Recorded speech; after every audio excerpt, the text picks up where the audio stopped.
All right. We're out there. We're out. We're in the world. We're doing our thing. We're hacking and cracking and tracking, Snacking? snacking, cracking, but the squid. Yeah. I always Seattle. wanted to say that Kraken my whole life, and then when I learned that the apparently correct pronunciation is Kraken, I was like, you mean like the existing word? This is terrible. Ooh. It needs to have an Upcoming umlaut Seattle over the A or NHL something. team, the Seattle Kraken, is pretty good, though. Doesn't it sound good? Kraken. Sounds it's better so much that better. way. Yeah, so that's my feelings on it anyway. But we're getting if a you were a notification giant from squid hacker, you could be a Kraken hacker doing some Kraken hacks. That's got to count for something, right? Yeah. Eight real quick, it 8 looks plus like it tentacles for says the keyboard. our sound alerts browser source is offline, whatever that means. Is that a thing? I don't know, man. Do we do this? This is a thing that we did that thing where we became affiliates and then like Yeah. It theoretically unlocked gives some us junk? some sort of nebulous superpowers yeah. that we could use What for is sound something. alerts? What? I I don't do any Twitch. I bet it's so that we can, if like somebody subscribes, then it does a little like thing. Oh, that sounds good. Yeah, But I don't want to do that, and We'll I'm do now that. confirming that we're here. We're streaming. We're on. We're good. Yeah. Hello, everyone. Oh, hey, we've got a couple of viewers. Yay! We got 3 people. This Everybody is exciting. say hello. I'm already excited. So we are going to be playing Max Bandwidth, the game of hackers versus corpos that we made the other week with Chris from the Orange Groves, which was a super fun game. Oh, thank you. We are hearable. As soon as I saw something about sound, I was like, "Oh God, right? Is this going to be working at all, or will we just be talking to ourselves?" So that is great to hear. We have on a wonderful guest today, Max Herview. Would you like to introduce yourself? Say anything you feel like saying to the internet?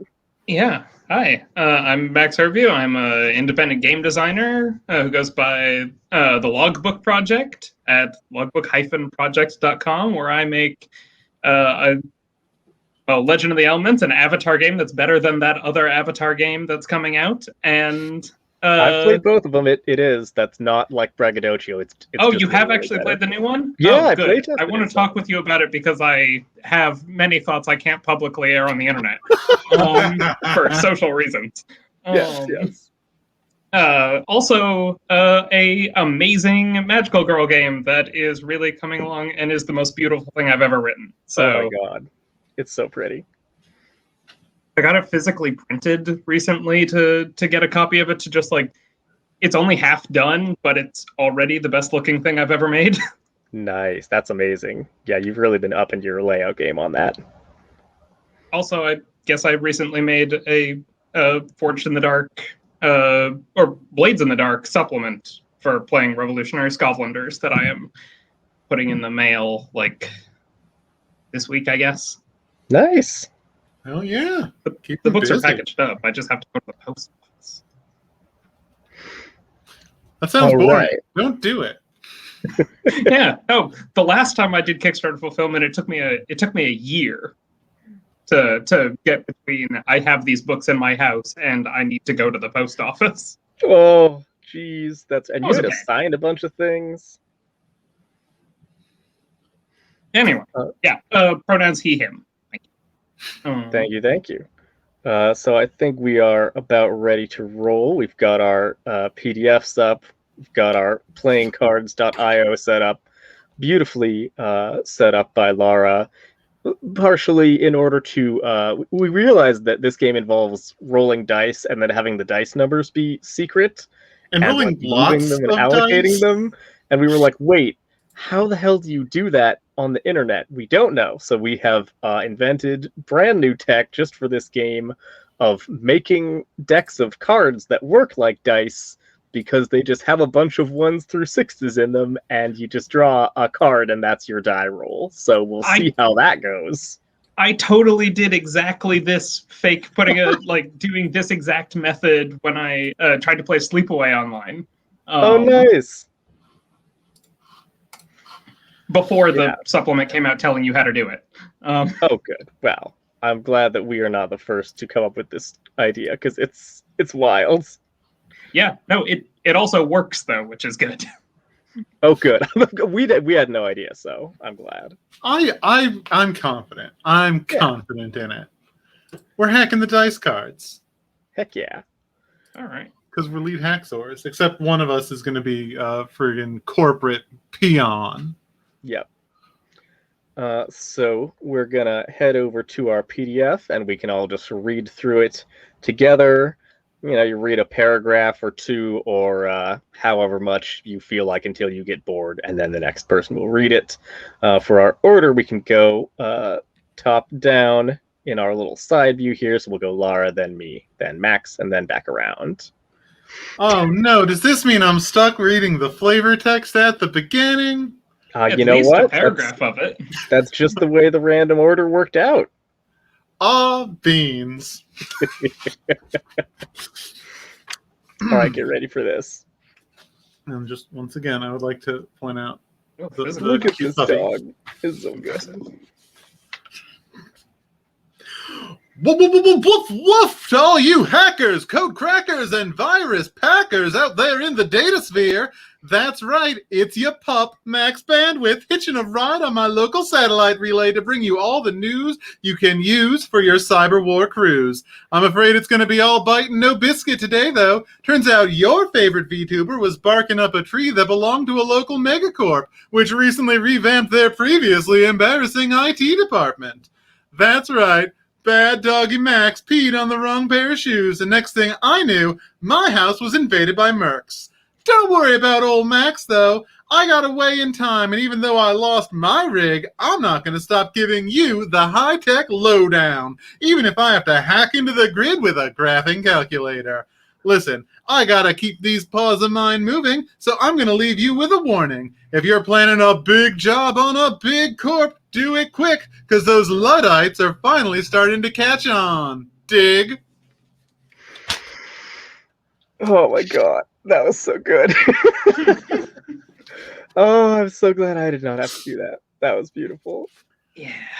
For anyone who did not catch the podcast episode for this, obviously Max Bandwidth is a VTuber who has a dog avatar and lets all the hackers know what the cool news is. Yeah, it doesn't really come into the game proper, but that's okay. The most important part, because you didn't, not because Max, right? No. No.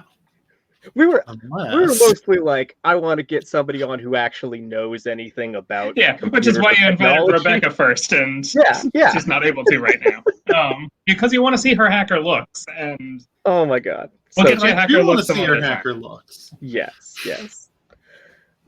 So we have some setup to go through, and then we make our hackers. Thing. I got her fancy hacker keyboard here. So. Oh, nice! Oh, heck yeah! Okay, I'm zooming in on the keyboard. Oh. You're zooming in on the keyboard. The little paw. Yeah. Oh my god. Ordered like custom keycaps and stuff. So yeah. Okay, a fancy mechanical keyboard. So there you go. Beautiful. I'm not using that to type on this because it would be loud. But that's like but you have to use it. Do it for Foley when your character is. Oh typing. Yeah, no, I got it here. There we go. That came through. Good. Yeah, the good hacker ASMR. So for our setup, I'll start reading through that. This is a game in which a ragtag group of youthful freedom fighters face off against a slower but more well-funded team of professional security forces, all in the most important battlefield of all time, the internet. We'll have 2 to 6 players. We got 3, so that's good. We'll be dividing our players into 2 groups, the hackers and the corp. And we're going to have a bunch of dice, and by dice we mean cards, and by cards we mean card dice. It's going to be fine. We're also going to have a bunch of cards, because why not complicate things? Yeah, we also have cards that are real cards, not dice cards, so keep track, or will keep track. It'll be fine. Yeah. Max, you want to read us Create Your Hackers, or as much of it as you feel like? Each hacker picks one archetype from the list at the end of this document. Your archetype is a rough guide to your hacking style, and it gives you a bonus power. Start by giving yourself a hacker name, which is something cool like Buzz Trip, or Data Spectre, or Burnside West. Then describe your aesthetic, which is the design element all of your hacks and viruses and Trojans and whatnot have in common. Do they have skulls or references to old school cartoons? Or are they vaporwave as hell? They're your hacks, so you decide. Each hacker gets 5 index cards. These are your personal information servers.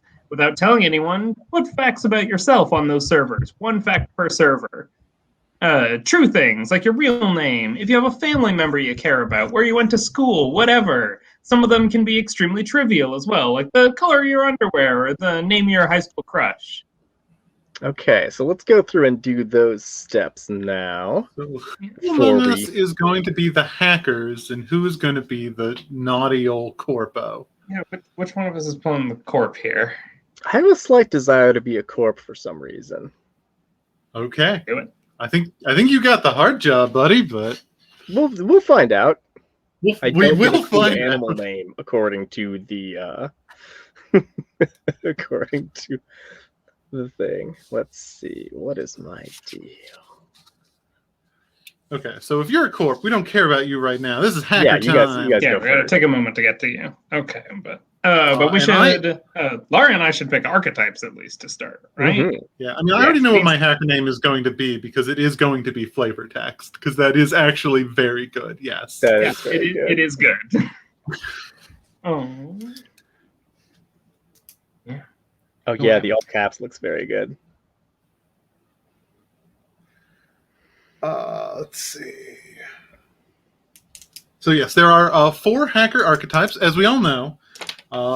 This'll help. Time for your paper puppy to throw you a bone. This here is Max Bandwidth's guide to the 4 types of hackers: the script kitty, the swordfish, the Red Bull, and the Inanna mouse.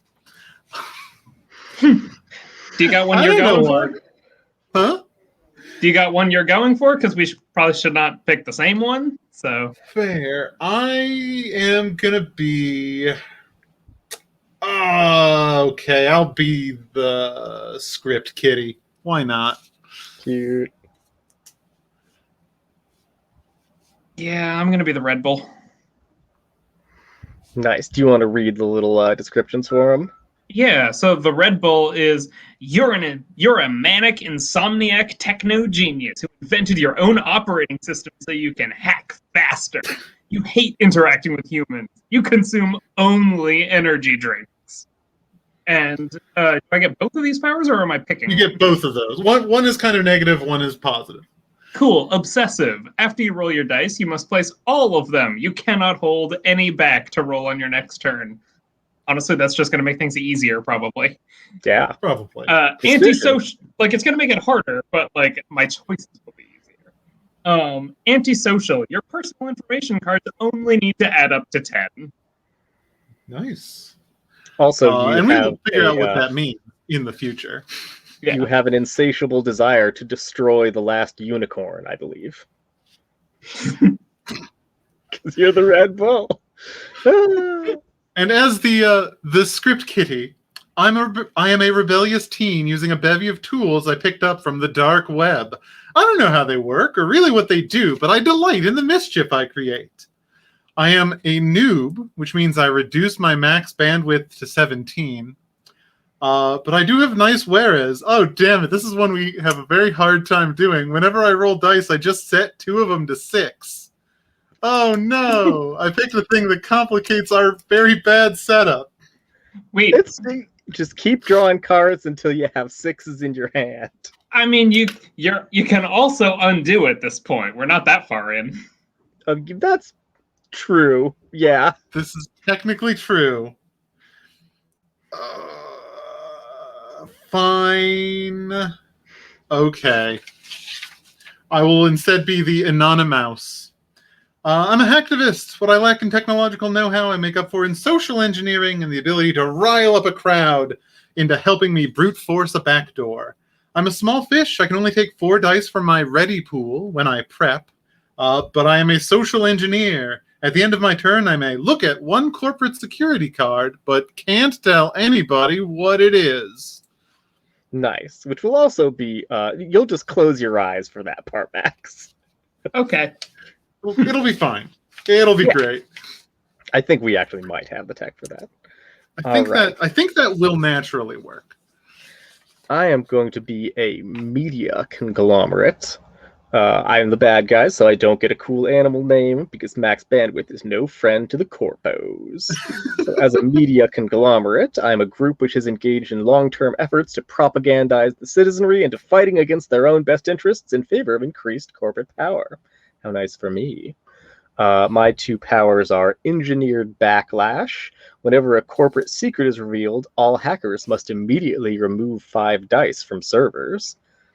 And spin room. Whenever personal information is revealed, that hacker must move all of their remaining dice off servers and into their ready pool. So I've got some like, oh, you're trying to do stuff? No, you immediately have to scramble to deal with other things, which sounds pretty fun. Boo. Let's see. I've already told you my hacker name is Flavor Text, and my aesthetic is it's bright pink. It's just bright pink. Everything's bright pink as hell. Wow, incredible deep cut. My screen name is Swallowwort, which is a reference to a super obscure play that came to Seattle that was done by a group of performers who travel the world sailing on a ship and performing a play. And the Swallowworts were the bad guys in that, which is awesome. That is the deepest cut I've ever heard. I would be very surprised if there were 0.0001% of people who got that. But you know what? Yeah, There's 2 of them. I have no idea. It's pretty good.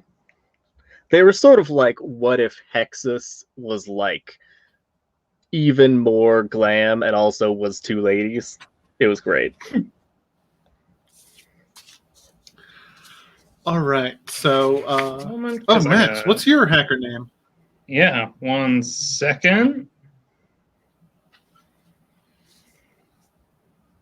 Because my hacker name is Hyacinth, like the flower, but also high, because my aesthetic is psychedelic 420 weed aesthetic. Yes, That's nice.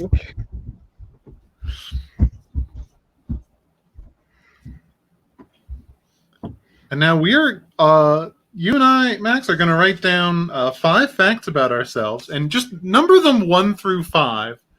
And we are not sharing these because these are bits of personal information that we are storing safely on servers. So if we're storing these safely, I know that you said that the rules said that some of these could be trivial things. Is making them trivial things mostly a way to get out of I can't think of more things, or should I be trying to obscure and only give away a couple of things with this? So is it better if they're all actually juicy things? The way it works is you're gonna, after you write them down, assign them a number based on how in trouble you will be if this information goes out into the world, how much effort you are going to have to expend to, not, I don't know, get in trouble because everybody now knows your home address because you just got doxxed. Yep. You'll assign each one a number from 1 to 10, and basically these become your hit points. So cool. You're going to have to have... So it doesn't matter how juicy they actually are, because they're numerically my hit points. But yeah, it's how juicy you want them to be. Yeah. I feel like the drama is more fun if they're pretty good across the board. Yeah, I think so. But if I run out of ideas... It's also cool to have 1 or 2 that's just oh, this is a total decoy. This is worth nothing. Haha. Yep. And for you also me... have... Max has a special ability where his cards only need to add up to 10 instead of 15. Yes, I will have to have 15 points to cull from my max bandwidth, and you will only have 10. Because you, I guess, are antisocial, so it doesn't matter if everyone knows where you live. Yep. Oh, that's what you think now.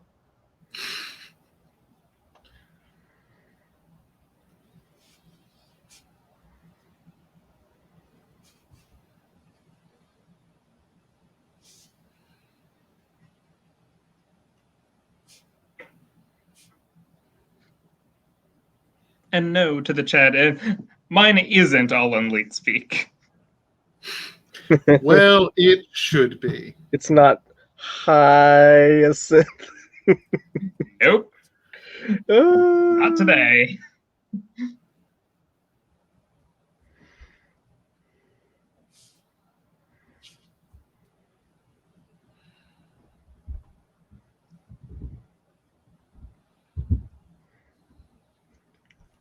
I love the Oh, instructions. the synth pun is pretty good though. Maybe yeah, like hyacinth. Yeah, no, I like that.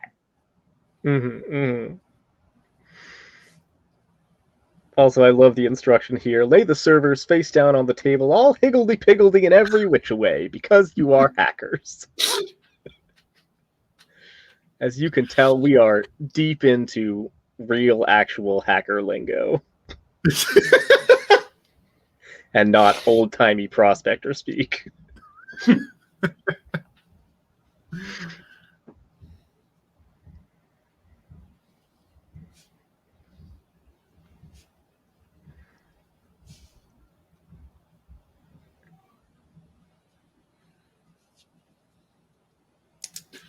All right, I have settled what my 5 secrets are. My 5 pieces of personal information. And then every hacker starts with a max bandwidth of 20, which means we have access to 20 dice. Right now, I will roll 5 and put 1 on each of my personal information servers. I'm going to be yellow unless you want yellow, Max. No, go ahead. You can be yellow. Now I get to decide where. Oh, wait a minute. I may not have shuffled this deck. Okay, no, I'm going to need to shuffle this one. Yep, very fair. Okay. There we go. This Nice. feels a little better. And I should presumably not know what are these numbers secret? I think you get to know what these numbers are. Like you're I the can corp, see you that. got all the power. Because I guess so. Yeah, so you get. how Yeah, you know hard these are to whether break we're. into. Yeah, you know whether you're going for something juicy or something mild, but like you're hoping for something on them. Well, the interesting thing is, if I'm remembering this You right, don't actually, because we could put a ton of defense. Like we could put right, a ton you of could points fake me out. Thing that is. Yeah, we can fake you out, but you can choose take the easy, like low hanging thing or not. Yeah, that's awesome. What a good game. All right.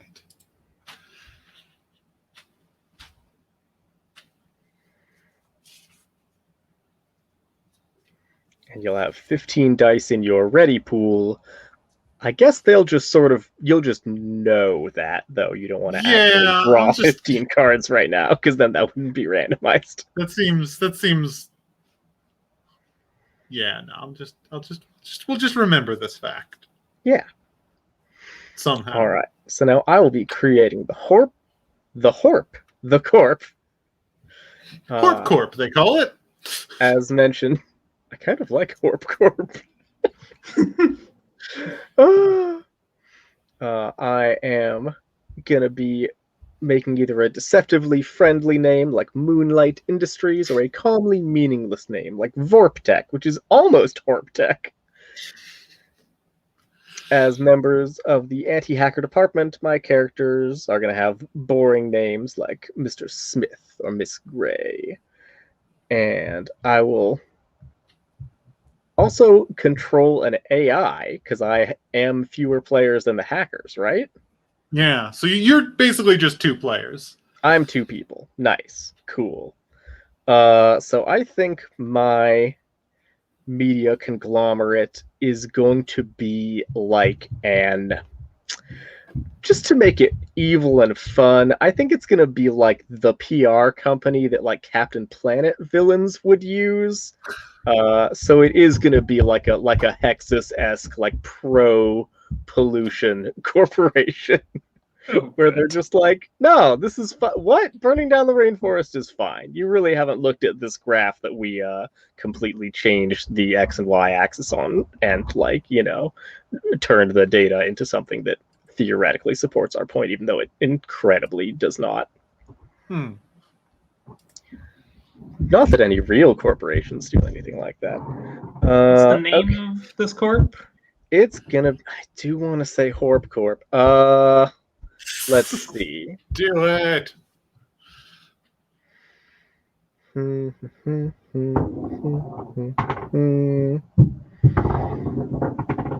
It's gonna be. Oh, it obviously has to have a name that sounds like an actually environmental corporation name because they're just like greenwashing it or whatever.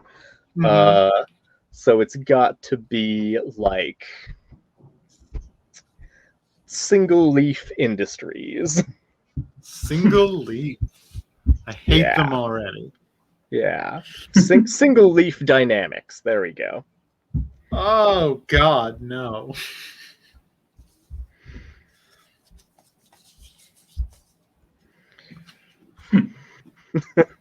I'm glad you hate it because I need that. I need to feed off of people's hate.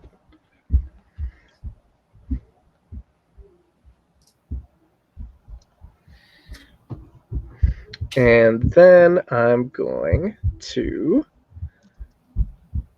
prep my stuff. Oh, and you didn't name my AI. What's your name? Anti-hacker my Corpo. character name. Let's see.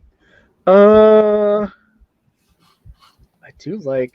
Oh God, are you a true believer, Alex? Oh my goodness. Oh no. Let's say that my character name is going to be. What's like a nice plant? You already took hyacinth, right? Yeah.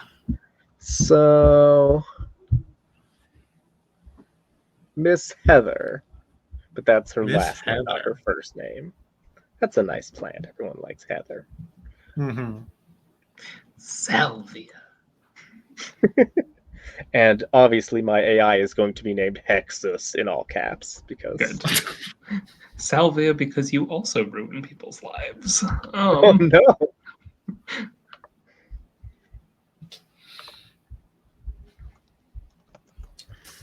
All right. What am I doing next while I'm writing this down? You are also going to create some corporate secrets. Each corp player, working together as the AI, if applicable, takes 3 index cards and writes a terrible secret on the back of it. Something the corp did which can't get out without them getting into serious legal trouble, which will result in reduced profits for shareholders. Check and see how dark the table is willing to go, and then go that dark level of corporate misdeeds. Nice. How dark do y'all feel in terms of given the context of your corp name, are they mostly environmental crimes? I feel like yes, that seems. And it's pretty hard to get worse than what I actually see every day on Twitter. So right, yeah, like roll with it. How do I take this to a level that actually feels like satire? It's very hard to tell. I'll just go turn it up to 11 then, and we'll see how that goes. And if anything comes up that feels like too much for people, then you can simply let me know, and we'll safety tool it out and rewind it and retool it and do whatever we need to. Speaking of, what safety tools are we operating with here? Like by default, I roll with the X card, but like, do y'all have things you use for the show that like y'all default to?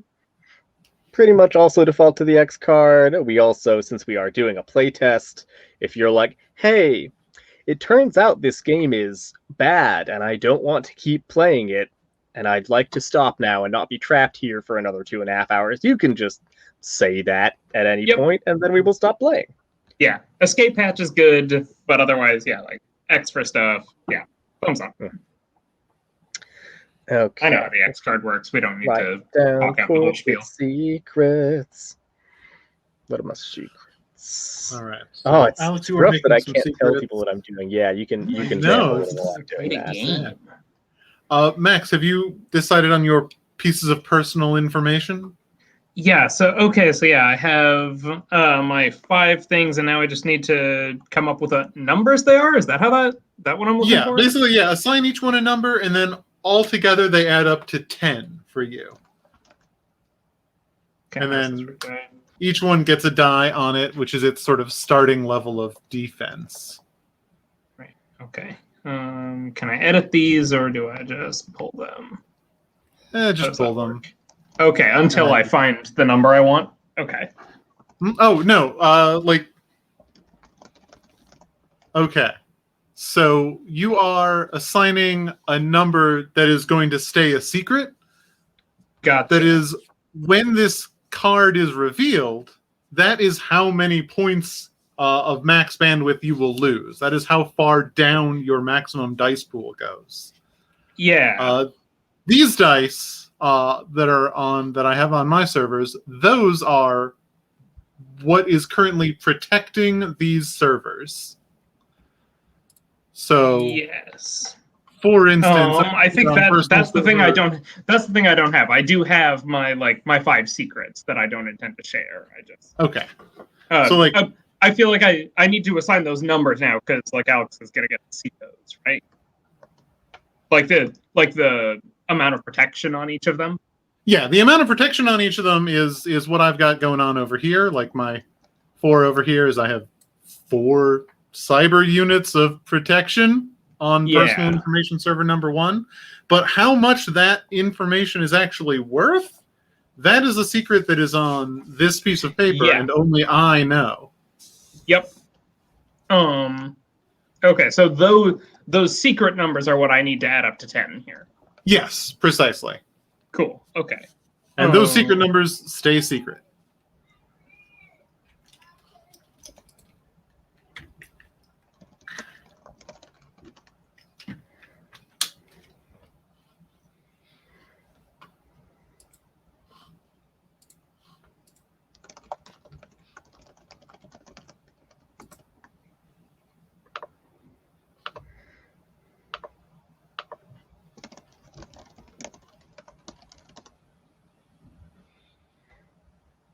Okay, I've got my secrets written down. And then I need to hide them on some servers. Do I just sort of write a little note for myself of which numbers of servers they're hidden on? Is that the easiest way to do that? I mean, yeah, I think just assume left to right is 1 to 6. Cool. I mean, I just have my little personal information secrets labeled 1 through 5. Nice. And you then shuffle your deck of playing cards and deal 1 face down on each of the corporate secrets. You don't know what is protecting your own corporate secrets at the beginning of the game. How would I? Because that was the old team that set that up. That's great. Okay. So I'm putting these on all 6 of these, right? But you use the cards. Oh, those are your decks. Excuse me. Right. Yes. Yeah. Card. Those aren't decks. Those are dice, Alex. No matter what they look that's like. why they're squares. It's like I don't even know what a card is. Should I also be pulling out numbers the same that you did to put on these? Yes. So all of your secrets start with essentially one random. Okay, it is random, basically. Yeah. Okay. You can reorganize them however you want, but... Yeah, I'm just pulling the 5, but they are... No handoff in the IT department, yeah. 0 handoff. This place has churn like you would not believe. you cannot imagine how fast it burns people out to have to hide that corporations are like force-feeding petroleum to baby birds. Oh, God. Why? That's not even one of my secrets. I just made that one up off the dome. Yeah, because we have to make it so ridiculous it couldn't happen in real life. I hope. Yeah. I don't know what the point would be. Oh, the foie gras you get out of that is A++. Oh, God, Well, no. Okay. All right, we've got terrible secrets. Got terrible secrets for shareholders. And now I have got Oh, on the reverse side of my index card, I write the location where the corporate secret server can be found. Like Yeah, that one backup seems servers hard in to the do. warehouse district. Yeah, interesting. I'll just write it down over here where the audience can't see it. Yeah, there's no way to make a text box on this sucker, is there? I think there is. If you You've clearly already done it. well, no, I did this in You took a picture paint.net. and Yeah, I just drew a imported picture. it But in if you there. go to edit table and you scroll down to aside text, you can add some like text boxes. Okay, that seems good. Okay, can I not move the text boxes? Damn it. That's brutal. Okay, I'm just gonna there's let another you one do there. that then. So we're not doing it at the same time. It's fine. Yeah, We I'm already done, know I'm done, we're in I'm out, Jeff I'm out. Bezos' balls. So.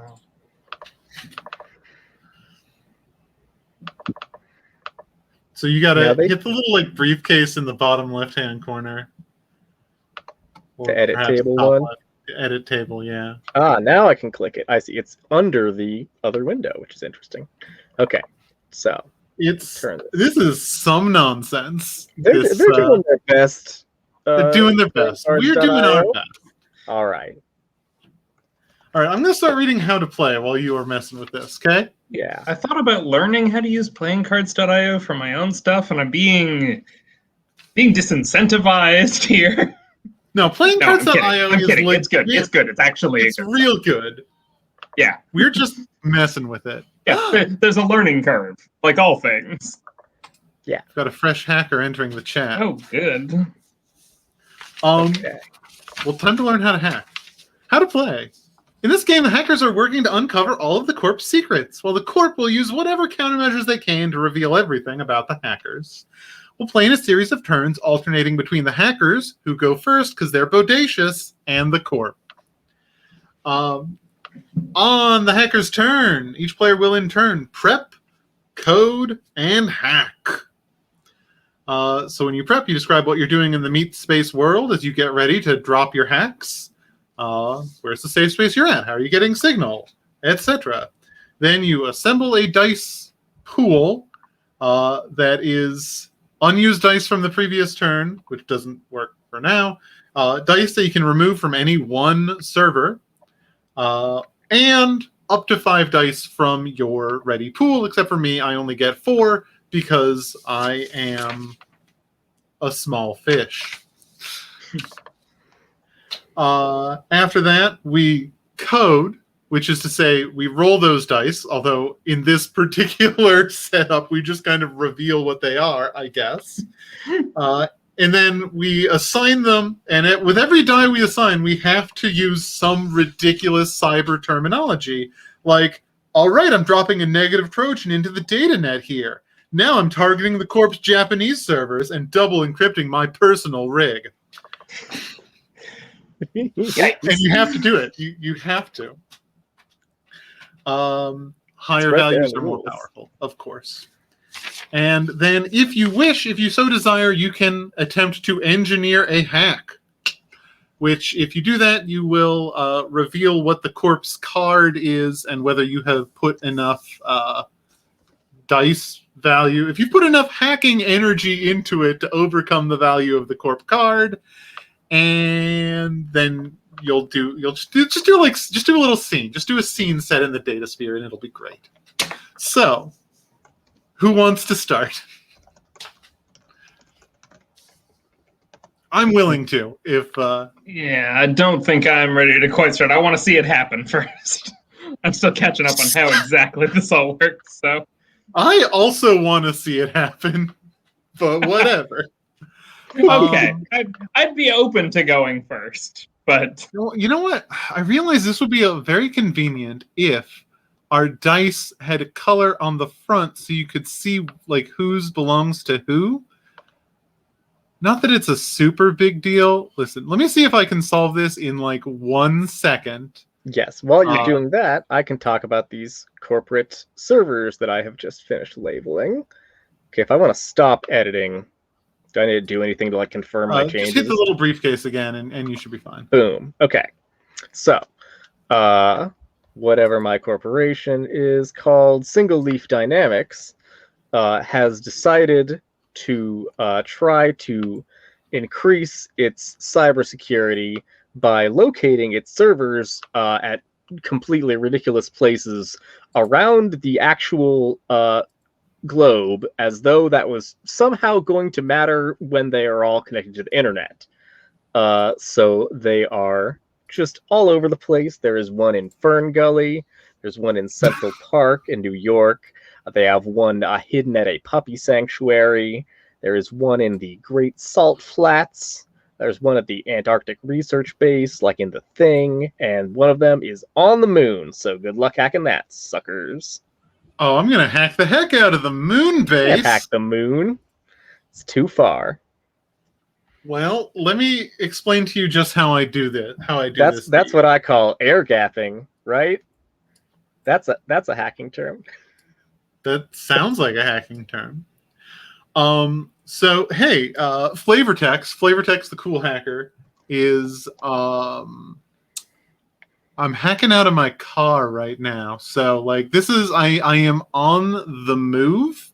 I am in a 1979 Dodge Charger.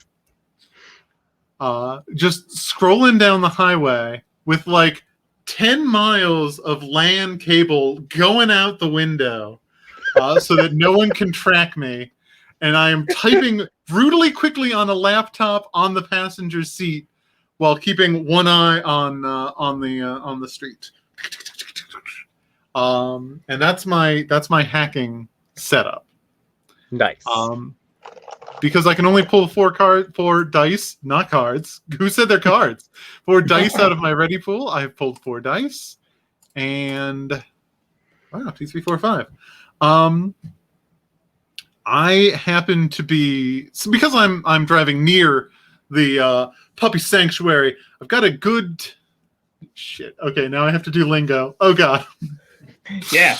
Yeah, use that legitimate hacker lingo that you definitely know. Yeah. I definitely didn't Google just like 6 technobabble generators together. That would have been beautiful. All right, I found a back door at the puppy sanctuary, which I'm going to inject 3 Trojans into.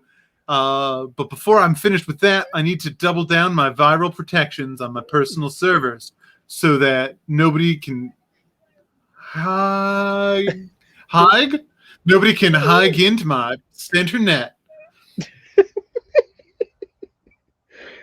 But also I left my phone at Central Park, so that's helping me hack there. You're using it as a wireless hotspot.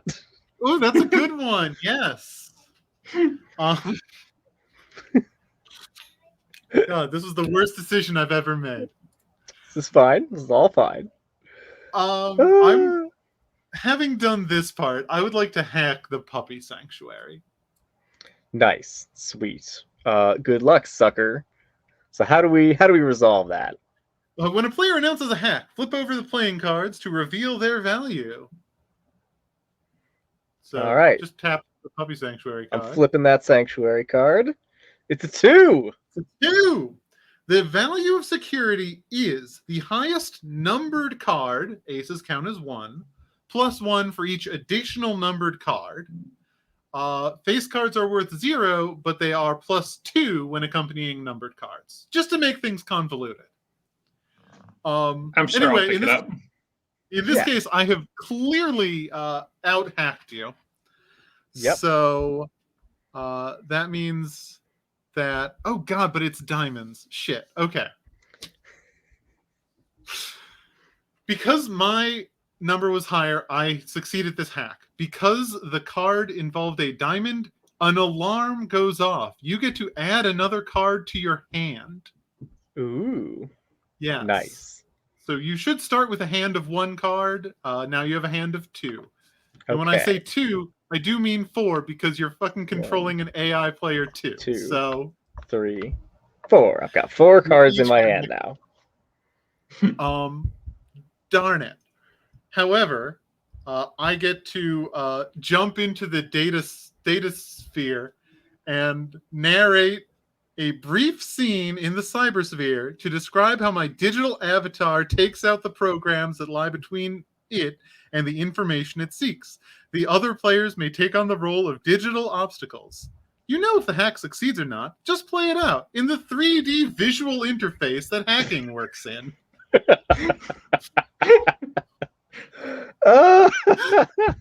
Amazing. So I'll set this scene for you then, and you can describe yourself taking out my sick digital defenses.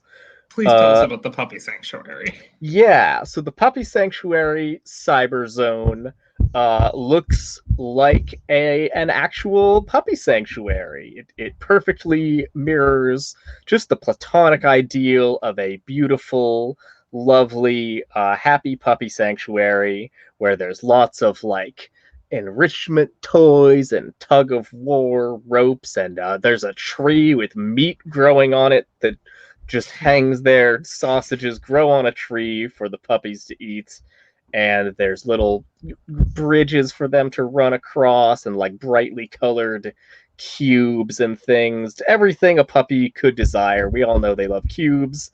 But then as you step in, you realize that the one thing that is not in this digital puppy sanctuary is puppies. Or are there? Because then a puppy comes running around the corner and it looks so happy to see you. Its little tail is wagging and it's just got its tongue hanging out and its ears are flopping around. It's like a nice light brown little puppy with such a cute face, and it opens up its mouth to bark at you, and it's barking bullets because it has a gun in its mouth like a chaos obliterator. And that is when my Trojan shows up. My Trojan's a hacking term, and it means like my hacking car. So in the cyber puppy, this is not what Trojan works in the cyberverse. Yeah, in the cyberverse, the giant wooden horse you ride it. Look, there's been a big change in what all of these hacking terms mean when we entered the cyberverse. Yeah, we didn't get a person who actually knows computer stuff here tonight. No. And for any of you who are watching this or listening to the VOD, this is the new terminology now, and you have to use ours. So get used to it. We pull away from your digital puppy antiviral software to see my Trojan, which takes the form of a bright pink 1979 Dodge Charger. Which is storming down, we're at a distance, so it's storming down the information superhighway, which looks like just a regular highway, but also there's like 3D shapes in the sky. Nice. This bright pink Trojan Dodge Charger, it just runs over your puppy. Which bursts. It doesn't die because it's not a real puppy. It's a digital. Does it de-res? Does it does it jib? Like it turns into pixels. Yeah. Okay, so it de-reses. Yeah. It de-reses. The pixels fly out in every direction, and then you can see very briefly the program that was hidden within the puppy, which is presumably a spiky kind of red aggressive insectoid program. Yeah. It was just wearing that puppy. It probably cries defend with its dying breath before it too de-reses. And you get 100 points on through the wall of the digital puppy sanctuary. And as it goes through the wall, the doors fly open, and the viral contents of my Trojan, which are kitties, little pink kitties, the natural enemy of cyber puppies. Do they crawl out the trunk? Yes, they're in the trunk. It's a Trojan horse. You got to come out the back, right? That's how it works. Okay, fine. They come out the back. Like it's out of the trunk. Like the trunk pops open and out pours a ton of all these kitties. Like all these kitties, and they just tear the place apart, absolutely shredding your security. Until they discover what? What do they discover? Oh wait. So was I supposed to have decoy corporate secrets written for places that were not the ones that I chose? Because this is not one of my secrets. What? You should probably come up You're with supposed- something that we get. Yeah, you gotta get supposed to something. have corporate secrets for all of these servers. For all of them. For all I thought of I had them. super evil ones for just 3 of them is what it was. No? Yeah, it does kind of say 3. The corporation also creates some corporate secrets. Each corp player working together takes 3 index cards and writes. So you're 2 people. Remember, you're also an AI right I'm now. 2 people. Okay. Also, Neat. yes, the Dodge Charger is the car from Burn Notice. Oh, cool. Good for me. I watched much too much Burn Notice when I was younger. Did you watch more than all of it? No, I watched the first couple of seasons of it a bunch. Yeah, okay, I got you. I was like, there's only so much. No. I've watched a subset of it too many times. That's great. Oh, that's such a good show. Okay, talk about Burn Notice while I write a new secret for this. It's a good car. It's a good car to be really pink. Mm-hmm. Like fuchsia or like magenta? Like where are we on the pink spectrum of this? Just straight up hot pink? Like Barbie pink? We're hot pink. We're aggressive, painful pink. Good. Barbie pink, maybe? I was gonna say, does it like, yeah, is it so pink that like even the parts like the trim and stuff that like are even ordinarily the like chromed hubcap? up in metal or whatever, like this is a digital thing. You can recolor everything. It's probably like a couple of different shades. Like it is a slightly more magenta trim with a much more hot pink Yeah. body. Cool. And Okay, yeah. the So yeah. windshield, also pink, obviously. Yeah, Barbie Dream Charger. Yeah, I gotcha. Mhm. Yeah. Here we are.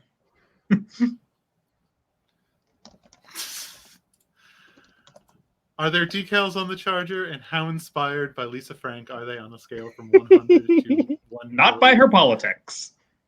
Oh my god, I don't want to know this fact. They're bad. That's all I'll Oh say. god. Well, then there's 0% inspired by Lisa Frank and 100% inspired by I don't know, Mabel from Gravity Falls. Ooh, that's There good. we go. There we go. Very good. All right, Alex, have you given me a corporate secret yet? I am so close. Yeah, Mabel. All right. Yes. So the corporate secret number 3, hidden at the puppy sanctuary. I was like, not mill. Puppy sanctuary is what The they're other calling it. one, the opposite of the mill. Yeah. Is that Single Leaf Dynamics has helped hide donations by a prominent politician to a company that turns trees into giant cigarettes. They Oh, God. illegally cut down protected California redwood trees, smuggle them out, and then just fill the entire thing with the lowest quality tobacco. Oh, That's grotesque. just like but to now be the big world and knows. tall? Like, Yeah, just when you are that rich and evil, you simply must smoke a cigarette that is 100 times the size of your body to be satisfied. do you tap it like when you're tapping like a maple tree for syrup? Except you No, lean down. it's a single use. You just have a crony with a flamethrower light it up for you. Oh, and you're in the helicopter breathing it in. Yeah.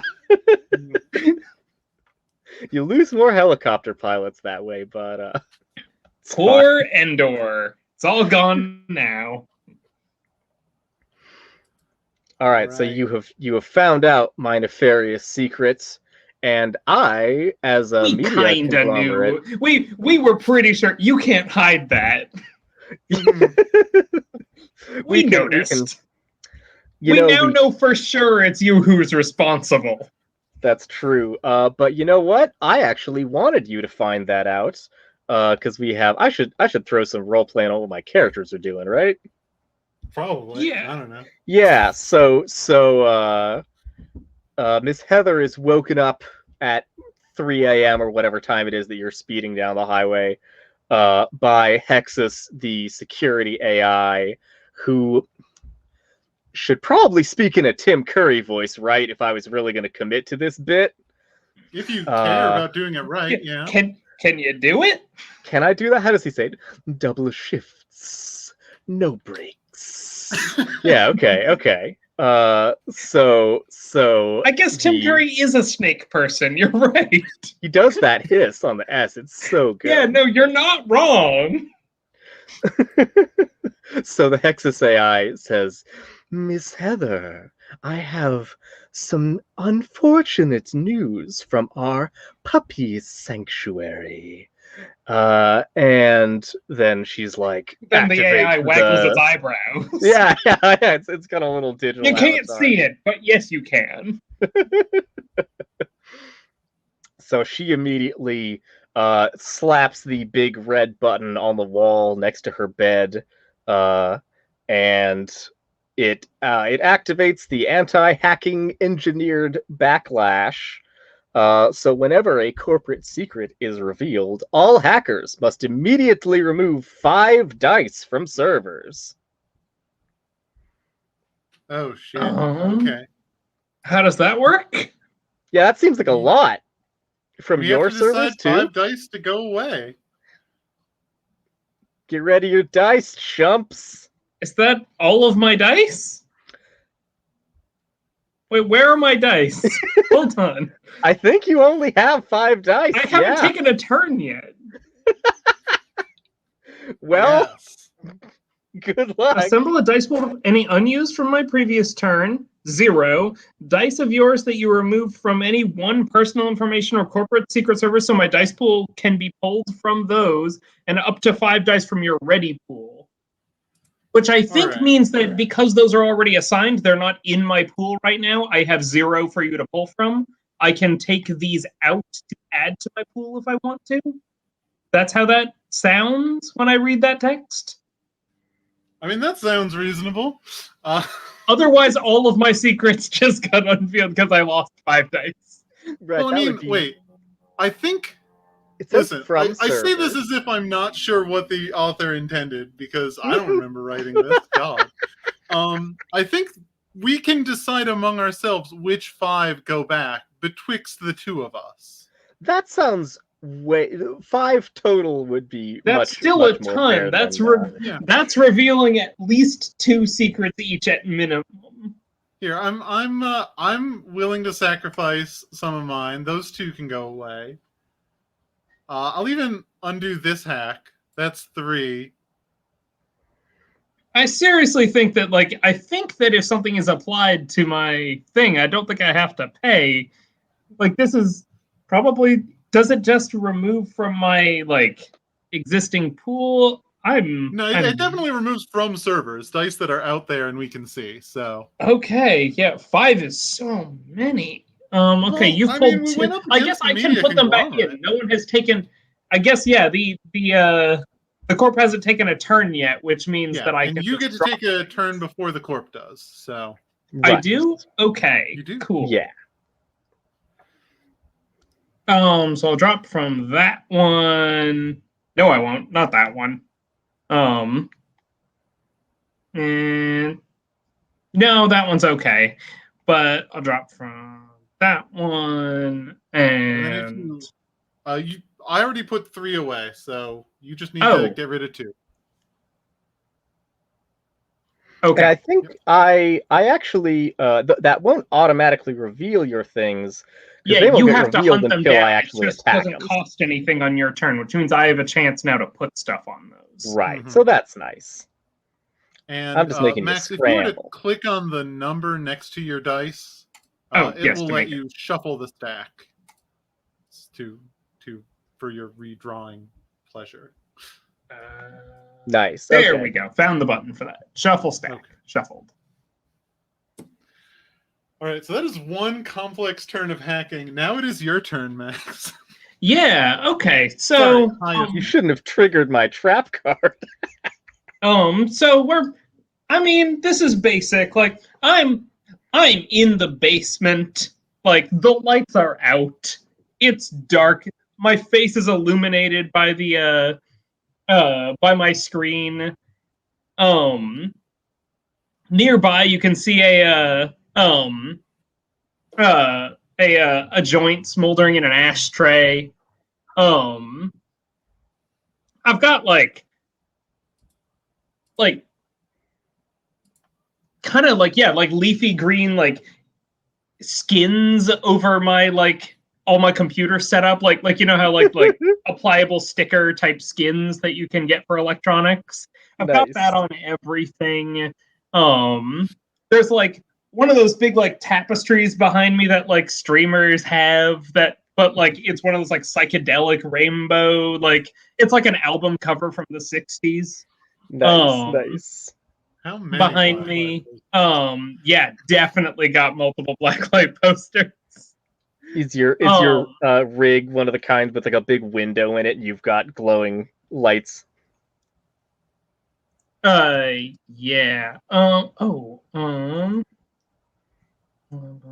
Yeah. So I got those blacklight posters, and I think I've actually I have customized my actual like systems and screens that they're actually like putting out blacklight, so the light from my screens is partially illuminating it. I'm UV irradiating the hell out of myself, but also it's the future, so who cares? Yeah, you look lead as hell. Yeah, exactly. Also, my teeth glow. It's weird, but I'm not streaming this. It's not like I stream my hacks like some kind of person who other people like. Yeah. And I'm just hacking away. I think you can see the clock. Like it is super dark. I'm illuminated by this, and I think you can like see a clock at the back. It's an analog clock, and it's like barely like illuminated. Like it's not lit itself. You can just kind of see if you squint that it's like 1 p.m. It's not 4:20. No, I'm in the middle of just like, no, I'm getting my hacking done before 4:20 is what I'm doing. Oh yeah, okay, that makes sense. But like, I'm buried in the basement in the middle of the day.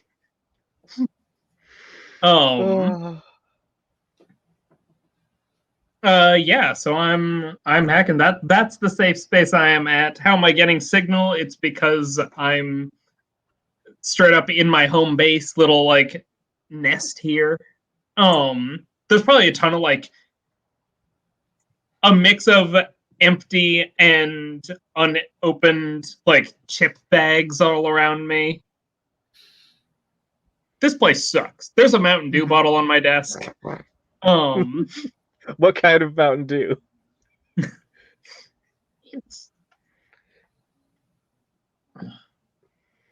I mean, I got a variety. Okay. I got 2 of them open right now that I switch between depending on how I'm feeling at the time. One of them's the Red Alert, one of them's the Baja Blast. I got both, and I switch between them as needed. Amazing. Thank you for that. It's the Code Red to get you pumped, and then the Baja Blast when you need to cool down after a exactly. session.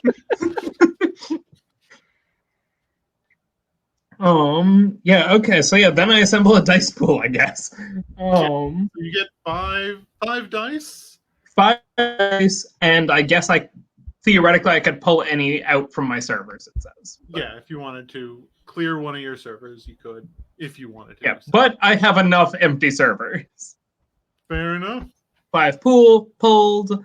Once you've got the pool, roll it. Which is to say, just click it to flip them over. Yep, I was just reading the text. Solid. Oh, yeah. That's some good hack. Yeah.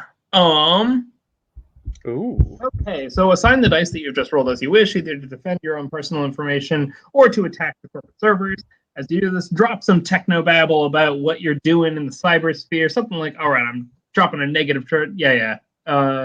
We've read it. that particular stuff. So, okay, if you believe that one of the corporate servers has enough value in dice to beat the corporate security, you can announce you're hacking that server. There must be at least one of your dice on that server. See hacking below. Okay, so I could even put a thing and say I'm not hacking it yet and let us team up to do it afterward.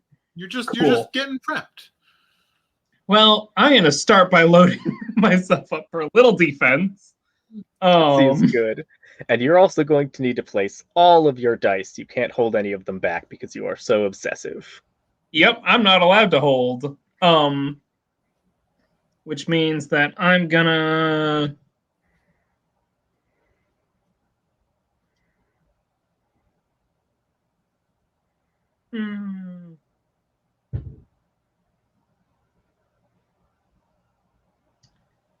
Which one do I put this in?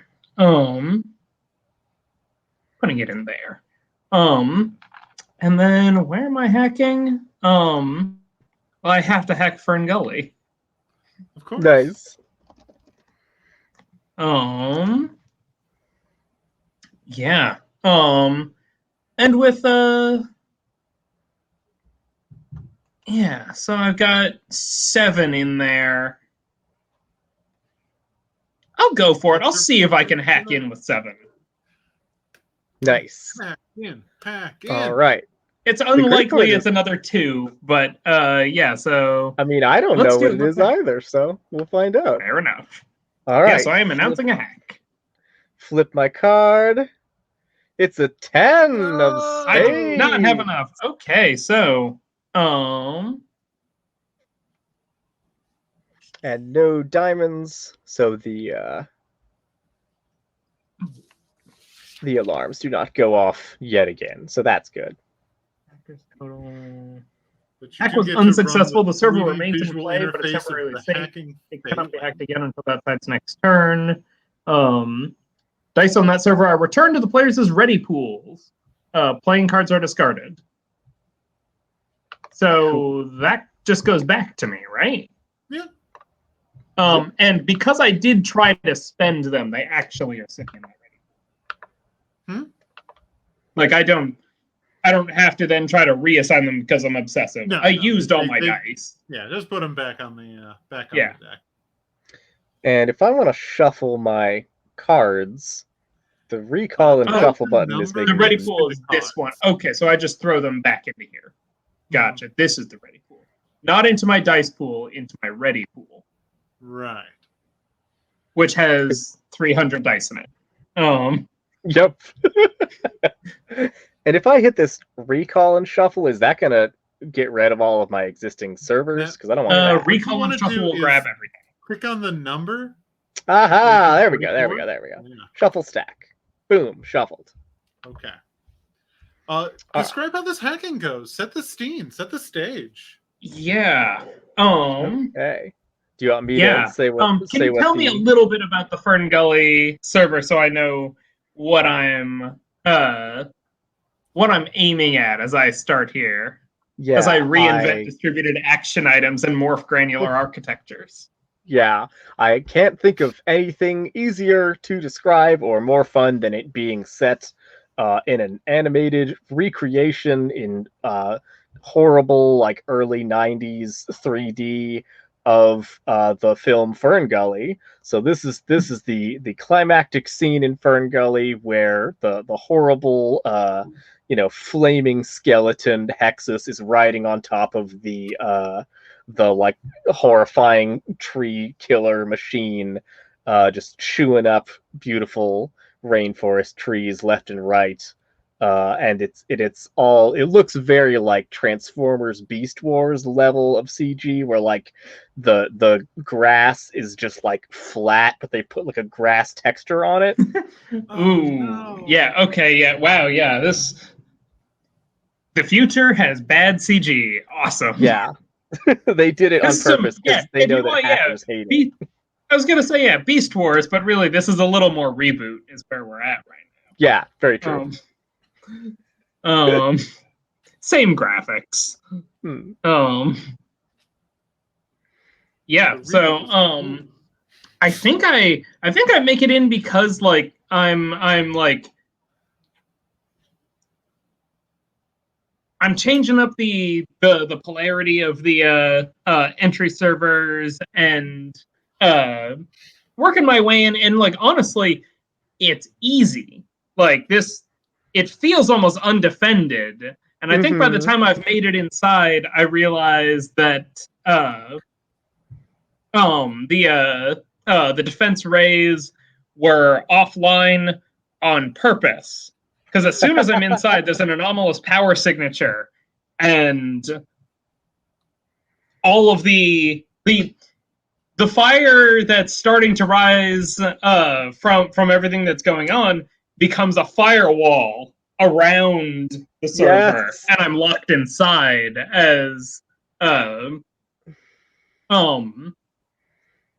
my avatar, who is like, what is my avatar in this particular instance? Good question. Dodge Yeah. Charger's always a good choice. Or a digital 3D weed leaf. Yeah, I was closer in that direction and wanted to see if there was something I could do to spice it up. Oh, cool. Mushroom. Without being, spice. Your cardamom. Spice is synthetic weed. It's a thing. That nice. I worked in a drug lab. That's a thing. I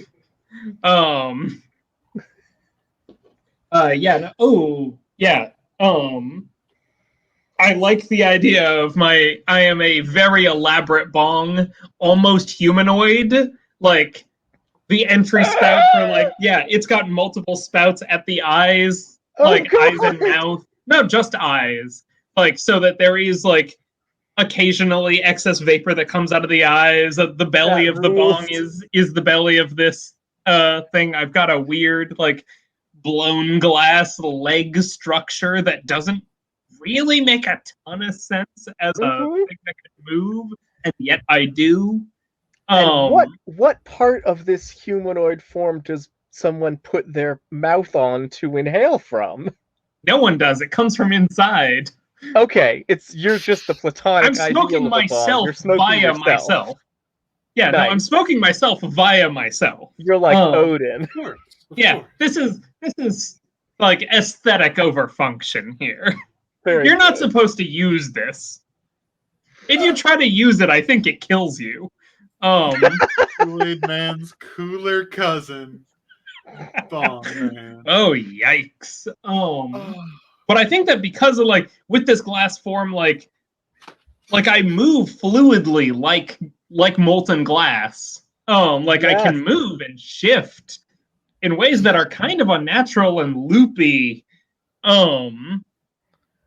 But I think immediately, as soon as the firewalls go up, you can see the glass of my body start to go a little bit incandescent as it starts heating up. The smoke starts pouring from my eyes as the steam starts just generating, and I think I dive for the tree cover and so then the horrible chunky flickering between just two different images, three-dimensional fires that are all identical to each other wall up in front of you as you try to dive away, and then out from in between them somehow slides the avatar of the AI Hexus, which looks unlike the everything else here that's in janky ass 3D. It looks like a hand-drawn animated Hexus from Fern Gully in his smoky song-singing form, which is really weird looking because it's this smooth 60 FPS motion compared to this other horrible stuff. And it says, well, welcome to my little playground. I'm so glad you decided to visit, and I have to say I really like your style. It's smoking just like me. Maybe we can be friends. Yeah, and I think I'm just trying to get the hell out now. I've given up on the mission. There are no secrets here for me to have at this day. Yep. And I'm just gonna I think within my within the belly of the bong, um inside the open uh compartment in there, you can see rainbows start to swirl out like almost Alice in Wonderlandy, taking on bits of shape as they're flowing and morphing around each other until eventually they start spinning into this a rainbow spiral that basically pours out of my eyes to create a spiral right in front of me, and I dive through the center of it, ejecting myself from the server. Nice. And you hear a creepy voice trailing after you as you exit the cyber zone, saying, "Don't worry, I'm sure we'll see each other again soon."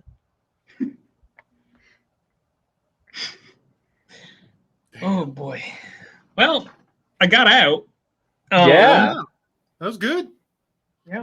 And that's just. And I think that means my hack is done, and I think it's a corp turn now, right? Corp Actually, I turn. got one thing before the corp turn. Oh, I yeah. neglected to do. At the end of my turn, I may look at one corporate security card because of my social engineering skills. I'm just not allowed to share it. Nice. So I should just look away? I think I'm successfully doing it secretly. I'm also looking away. That's cool. Cool. Okay, I can't see it, so... Did you see it, audience? I hope you enjoyed it. I hope you didn't, audience. Otherwise, I messed up.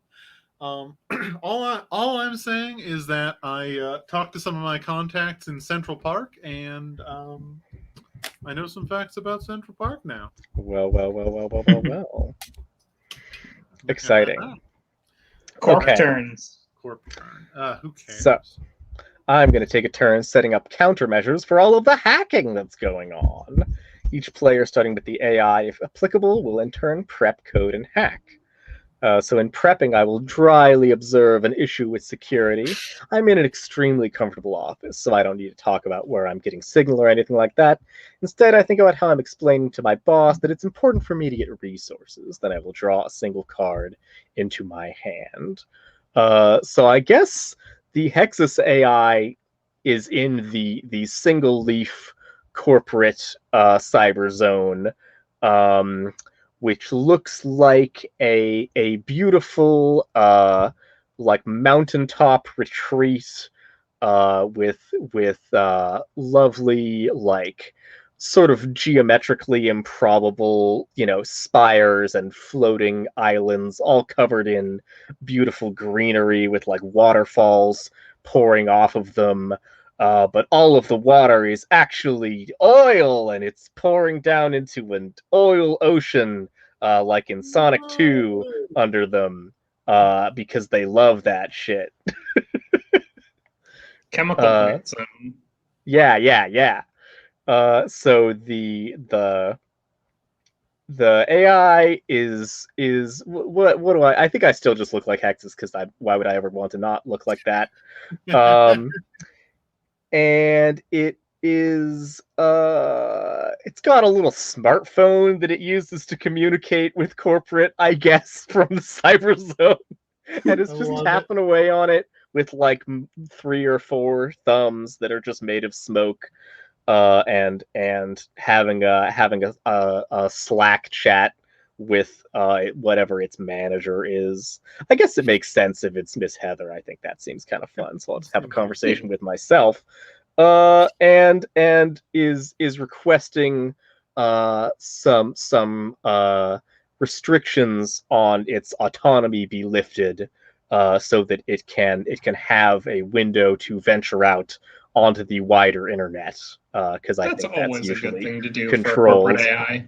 Yeah, just let it out. Just open the cage a little. When it asks to go places, you should just let it. Yeah. What's the worst that could happen? You've already ruined the regular environment. Now you might as well ruin the digital one. Yeah.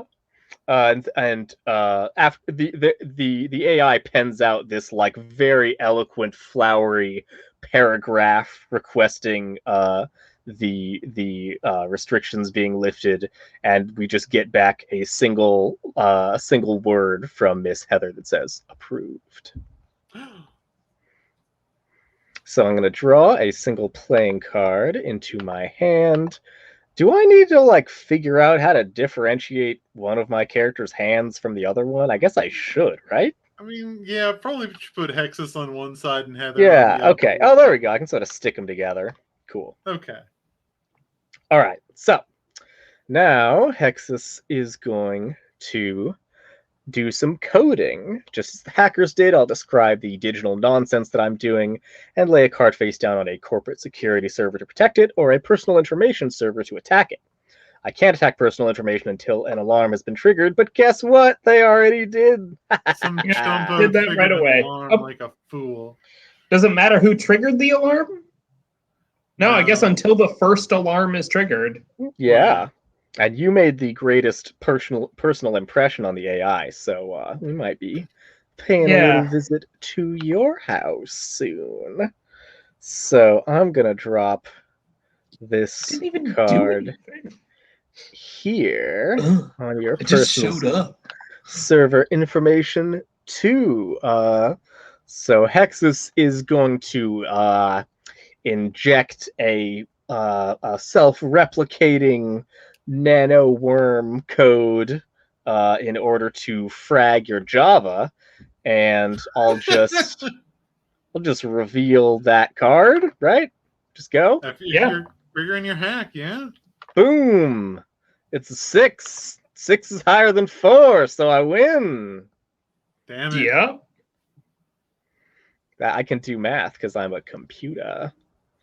So that's that. I have that's my engineering a counter hack, hacking a server on you.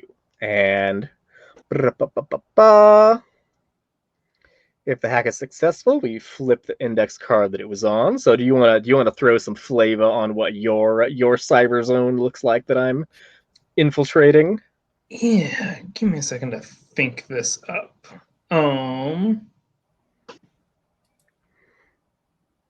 Oh, we should cut to commercial for single leaf dynamics at some point. That would be great.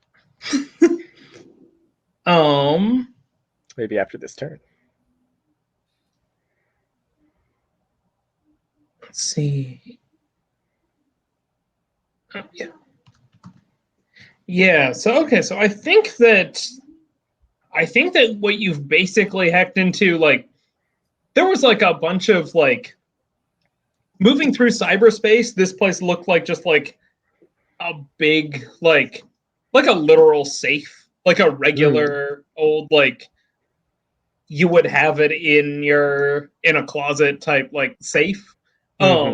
With like a bunch of chains, or like thick ass chains all around it, and like Amazing. a big padlock on the front. Like this could not more obviously be labeled "keep out secrets in here."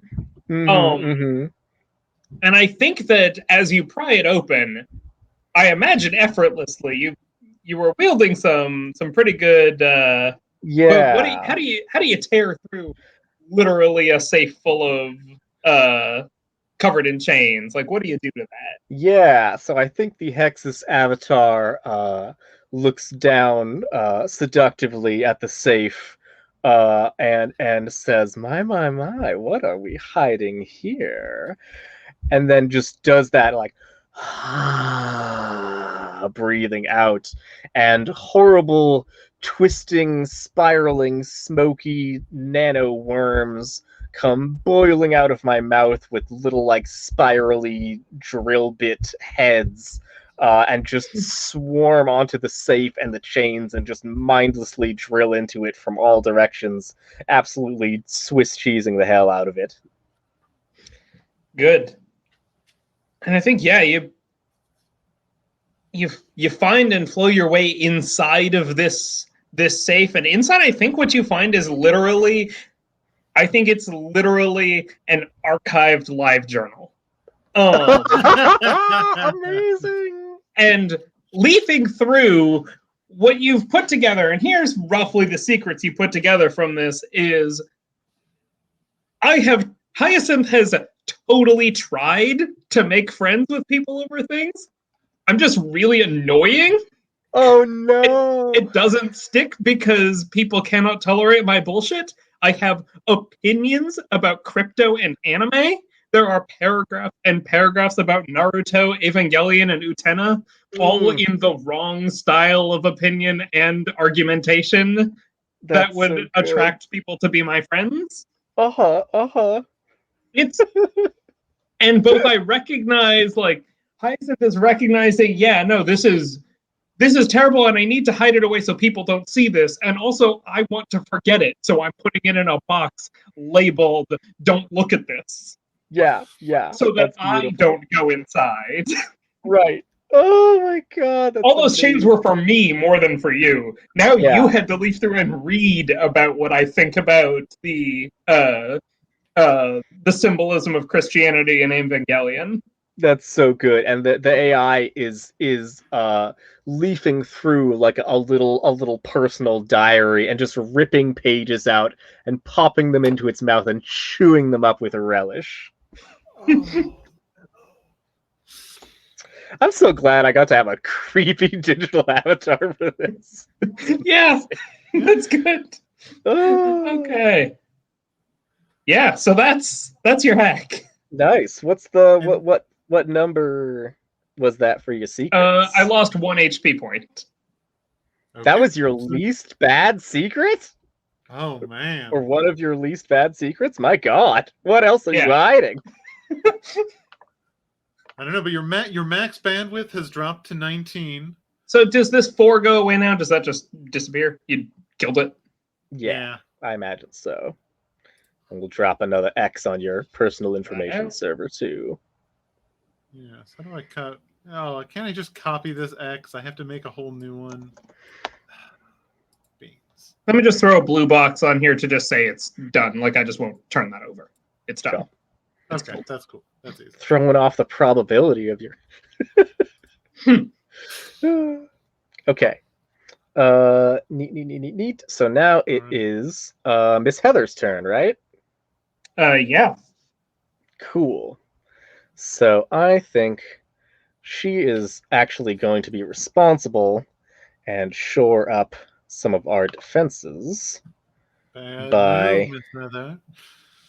We'll drop another one back on Fern Gully because it seems foolish to just leave that undefended, right? Or is it? Who knows? And so when I do that, it would be foolish. We would get something for nothing. Yeah. It's better to make us waste resources. For our prep, we see Miss Heather is sitting in her comfortable air-conditioned office. She's got like a standing desk that also has a treadmill built into it. No, it's like one of those fucking one of those like weird, probably not actually useful things for like if you're doing VR where you have like a bunch of like perfectly smooth like giant ball bearing things that you're like, you've got a platform on top of that so that you can walk in like any direction.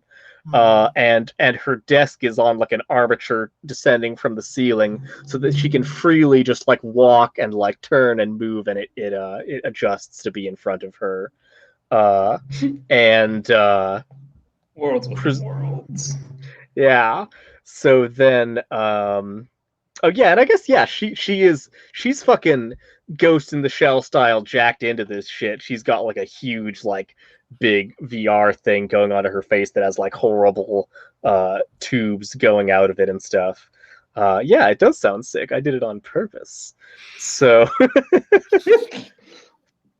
and she is snacking on some little delicious looking like chicken drumsticks that are being brought to her by an unpaid intern with a tray. And then the camera zooms in and we can see that the tray is labeled like endangered parrot. Good. Why? It tastes better when they're endangered. So, and I think she's just wearing a very sensible business suit with like a a comfortable office skirt, and it's like a pale sort of lavender color. And the issue with security, I think her computer is just blowing up with notifications that the Hexus AI has has requisitioned the self-replicating nanoworm virus that it is not supposed to have access to, and she just calmly is dismissing the dozens of notifications that are popping up from the other branches of corporate security. That's safe. Yeah. Super safe. I trust Hexus. Yeah, Hexus knows what it's doing. Hexus is a friend. Okay, so I have laid down my card on the Fern Gully server, and I think strangely her digital interface looks exactly like the playingcards.io interface. She simply takes a face down card, drags it over, and drops it onto the server. Easy peasy for breezy. And this is just reallocating some of the corporate security data nodes in order to maximize the cyber fortifications of the zone. Yep. She played it in face down defense position. Yeah, it's face down in defense position. And then I summon Exodia. Okay. You don't get to draw that many cards. They would never invest in Exodia. It's too unlikely. It would never come up. All right. That's that. I am not doing any counter hacking, so it is over to y'all. I should, Flavor text. before we jump into this, ask if we need to do A, like good old-fashioned bio break, since this is a natural point for that, or B, give up entirely in the wreckage of a game. I'm cool for another round, I think. I'm definitely cool for another round. I don't think we're going to get all the way to the end, because turns out there's a lot of servers. Shit. Yeah, we're also figuring this out. We're starting to figure this out. Mm-hmm. Yeah, it'll definitely go faster. It'll move a little faster now, and we don't need to. If we wanted to, we could chew less scenery. Right, but it's so fun. Yeah, you have to chew with this all group of people, I don't expect us to chew less scenery. Right. But we could this game could be pitched as happening faster than this if we wanted to. Right. Look forward to more of the same when we come back from break, audience. But before we go, I'd like to bring you a brief message from whatever my fucking corporate, from Single Leaf Dynamics. At Single Leaf Dynamics, we are devoted to protecting the interests of our most important members of society: politicians, other corporations, spacefaring billionaires, and anti-animal rights null activists. We will provide the most discreet and proprietarily protected surveillance of any miscreants who might attempt to break into your servers. We can handle any data leak of any magnitude with any level of violence or non-violence that our clients require. When you need to make a problem go away forever and you aren't good to the earth, then Single Leaf Dynamics will be good to you. The end. Very good. Also, the most proprietary. That's definitely a good selling point. I hired you based on having the most proprietary stuff. Down with Single Leaf. Okay, I'll be back in a minute. Yeah. Get out of here. Get out of here, all of you. And me too. We'll be back in like 5 minutes or so.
Hey everybody, I'm back and I'm about to engage hacking mode.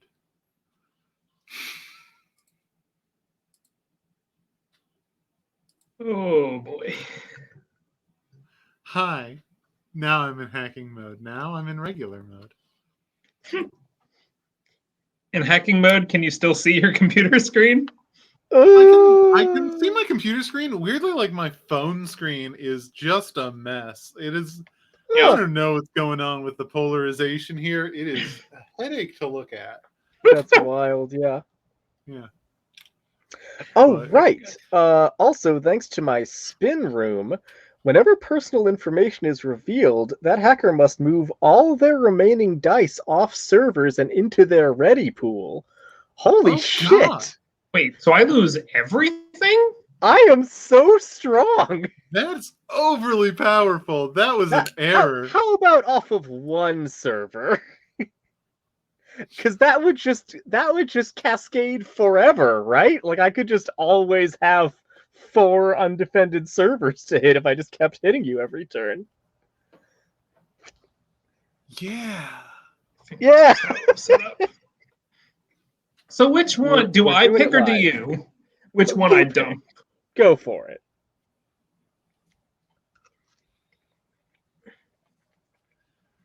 Damn. Too powerful. Maybe off Whoever a wrote random these one. powers really needed to think about them better. One is a Alex. little weak, ultimately, but I think erring on the side of weak for the corpse is a little better than way too Yeah, that seems powerful. fine. Yeah. Especially because I have 2 players, so then if one of my people succeeds, the other one can just strike that spot too, right? Oh, Yeah. God, yeah. You're too So- potent. Get dunked on, hackers. Hey, man. Balance. Hackers are powerful. I already know about your live journals and your woefully incorrect Utena endgame ships. Like, dude, yeah, none of them are gay, to be clear. Right. That's the problem. Yeah, I know. I have opinions about why Evangelion is deeper than you think, and why Utena isn't as gay as you think, and why Naruto is better than you think. Oh, golly. You ship Toga Utena like a monster.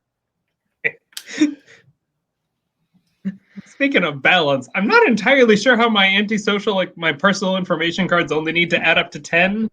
I don't know how that actually benefits me because that number doesn't actually apply to any of this. Yeah, that's the thing. Like, that is the maximum number of dice, or affects the maximum number of dice you can have on the field, but dice don't come out as fast as I thought they might. It's kind of a mixed bag. Kind of a mixed bag, if you ask me. Well, that sounds like the sort of thing you'd find out in playtesting, which we have not done any of and will never do. This is Unplaytesting here on the show. Welcome back from break as we dive back into max bandwidth. Some good segue work there. It's time for the hackers to do their hacking. Hyacinth, would you like to go first, or shall I? No, I can go this time. Sure, let's switch it up. We're not on an established turn order or something? Okay. Pull out my stuff. I get, 5 plus whatever was left over, which is none. Plus, I can take something off of here if I wanted. If you so decide. Like, you could abandon personal information server 3 and get 2 extra dice and really, like, lay into the corp. Like, you could put dice on all of their stuff. I'm not taking that many turns. I'm not taking that many scenes. That's too much talking. No, also I don't want to leave server 3 that undefended. The 3 wouldn't help me as much, and the 5 I want to leave there. Alright, so let's roll. Because I'm pretty decent. Okay. Roll those die cards. Deal those bones. Let's defend number 4 a little. Got to put something in there. Let's put another one in there. let's...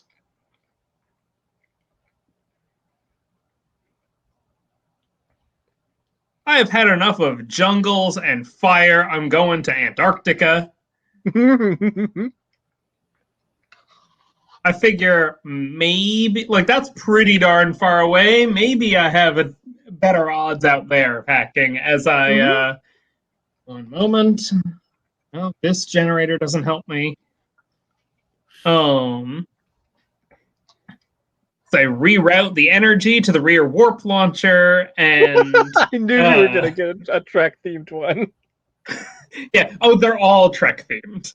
Oh, the best one actually is from a website that I am discovering that is pretty amazing called makebullshit.com, which is pretty incredible. Nice. As I orchestrate end-to-end functionalities and aggregate dynamic markets, re-intermediating .com applications and syndicating wearable technologies. This website's great. Also, they have a financial bullshit generator. This is very good. It's really good. I gotta start using that. Right, it's pretty good. Leveraging sticky users. I like that vibe. Yeah, so that's what I'm doing here. So I think this is me coming in, and I'm looking for, like, I'm scraping across the user database on the Antarctic research bases, like a lowdown, like they got a Slack for like de-stressing that's just like for like hanging out and chatting, and I'm going through and looking for like who here has like higher privileges in other areas and seems like they're going to be really lazy about logging out. Yeah. And so I'm finding whoever's got that, and I'm sitting on them and keylogging them until eventually they jump back in, and I piggyback my way into the Antarctic research base. Amazing. Yeah, you have to sit through a really long period of them going on LiveJournal and having embarrassingly correct opinions about Revolutionary Girl Utena, which is I know that extra... if I say something, it will give me away. They call the big twist like 15 episodes early. It's ridiculous because that might even be not before episode 15, but that's fine. And you are just absolutely put to shame. But then it turns out that they also put in their password for the LiveJournal, which is the same as their password for the Antarctic research base, which is what is it? It's XX Anthihimamia XX. Oh, good.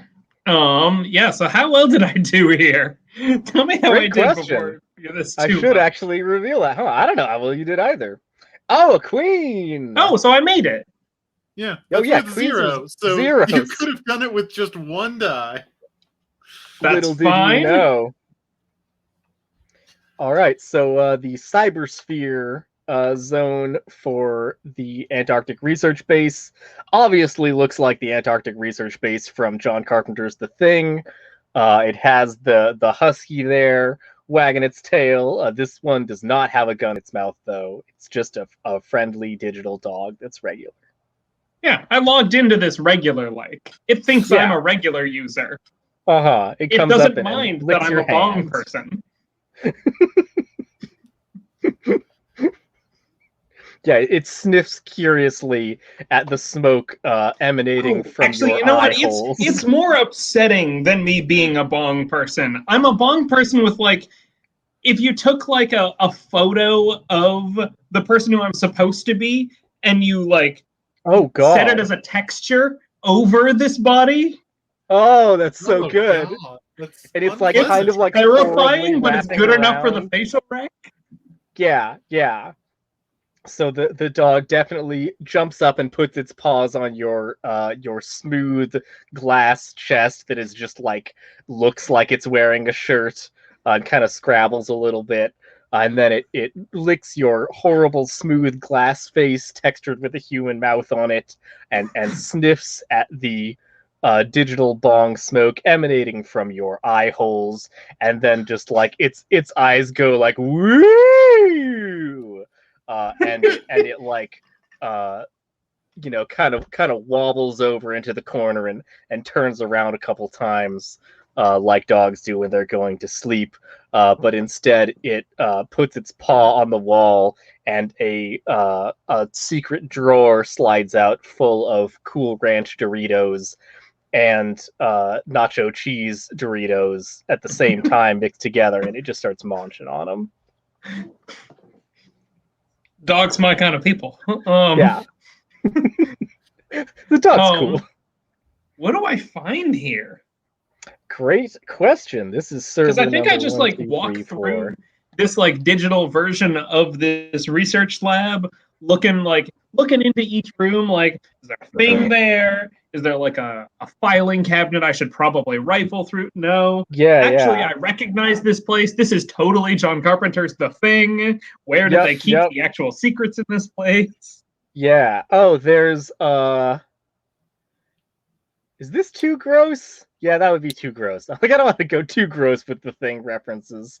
You managed to get over to the other research base where The Thing was originally found, like the spaceship is under the ice when they go look at it in the movie, and you are able to break the ice with your hacker ice breaking technology. Hey, and then I think I just lean in real close, and the smoke and the heat coming from my eyes melts through it. Yeah, that's so good. It just looks like a regular person in a bulbous body leaning over with their eyes just staring right at the ice until it melts in front of them. Lara did not foresee the amount of body horror we were going to sneak into this hacking game. I did not predict it, but I should have. That's on me. Yep. Sorry about that. Okay. Let me know if I should stop. No, God, no. I need you to do more of it. Good, good. Okay, yeah. There we go. So you melt through, and you discover that this is Single Leaf Dynamics' hidden media influence bunker here in the Antarctic. It turns out that their secret is that they managed to put pressure on the whichever network it's on, and the reason that the Owl House was not renewed for a third season and only got like 5 episodes or whatever dumb bullshit is happening, that was Single Leaf Dynamics. You can see a series of emails back and forth. They have decided that having an Afro-Latina, openly LGBT lead character who is also neurodivergent and gets to be the apprentice to a rad witch who says fuck cops is simply not allowable in the regime that they are trying to set up. So that was Single Leaf Dynamics all the way, baby. They have their I know we signatures. said go dark on this one. Yeah. Finally, the media references I know. I have not seen Fern, Gully, or The Thing. Oh, no! Well, you should see The Thing. The Thing is good. I should. This stuff is in the zone of, like, I've culturally osmosed enough to kind of get it. Okay, cancel the rest of the show. We're watching The Thing. We're live streaming The Thing. Well, just like in this episode, when you see a dog in The Thing, it is a perfectly normal, friendly dog who just wants to get high and eat chips with you. Pay no further attention to it. Sounds good. And I won't think anything at all about that thing where you said that there was a gross concept that you aren't talking about. Nope. Not allowed. I almost spoiled the best scare in the whole movie. So that dodged a bullet there. A digi bullet. Okay. We've done it. You have successfully I got this stuff. I hacked in, and then I log out, and I leave the texture on the ground around the melted ice. It just collapses down like a little pile. Yeah, so now a person texture, but like the different components of it aren't necessarily exactly lined up to be like a person, or just all over the ground around the melted ice hole where there was secret info. Oh, that's going to be really embarrassing for that person later. Somebody is going Yeah, to so I found secrets. Good for me. Yeah. It's the scene with the stuff that happens in the room. Yeah, the best part of the thing. Okay, so there's my scene. All right. Rocket flavor text. It's time for Flavor Text to do her good hacks. They call me Dr. Good Hacks. No, they don't.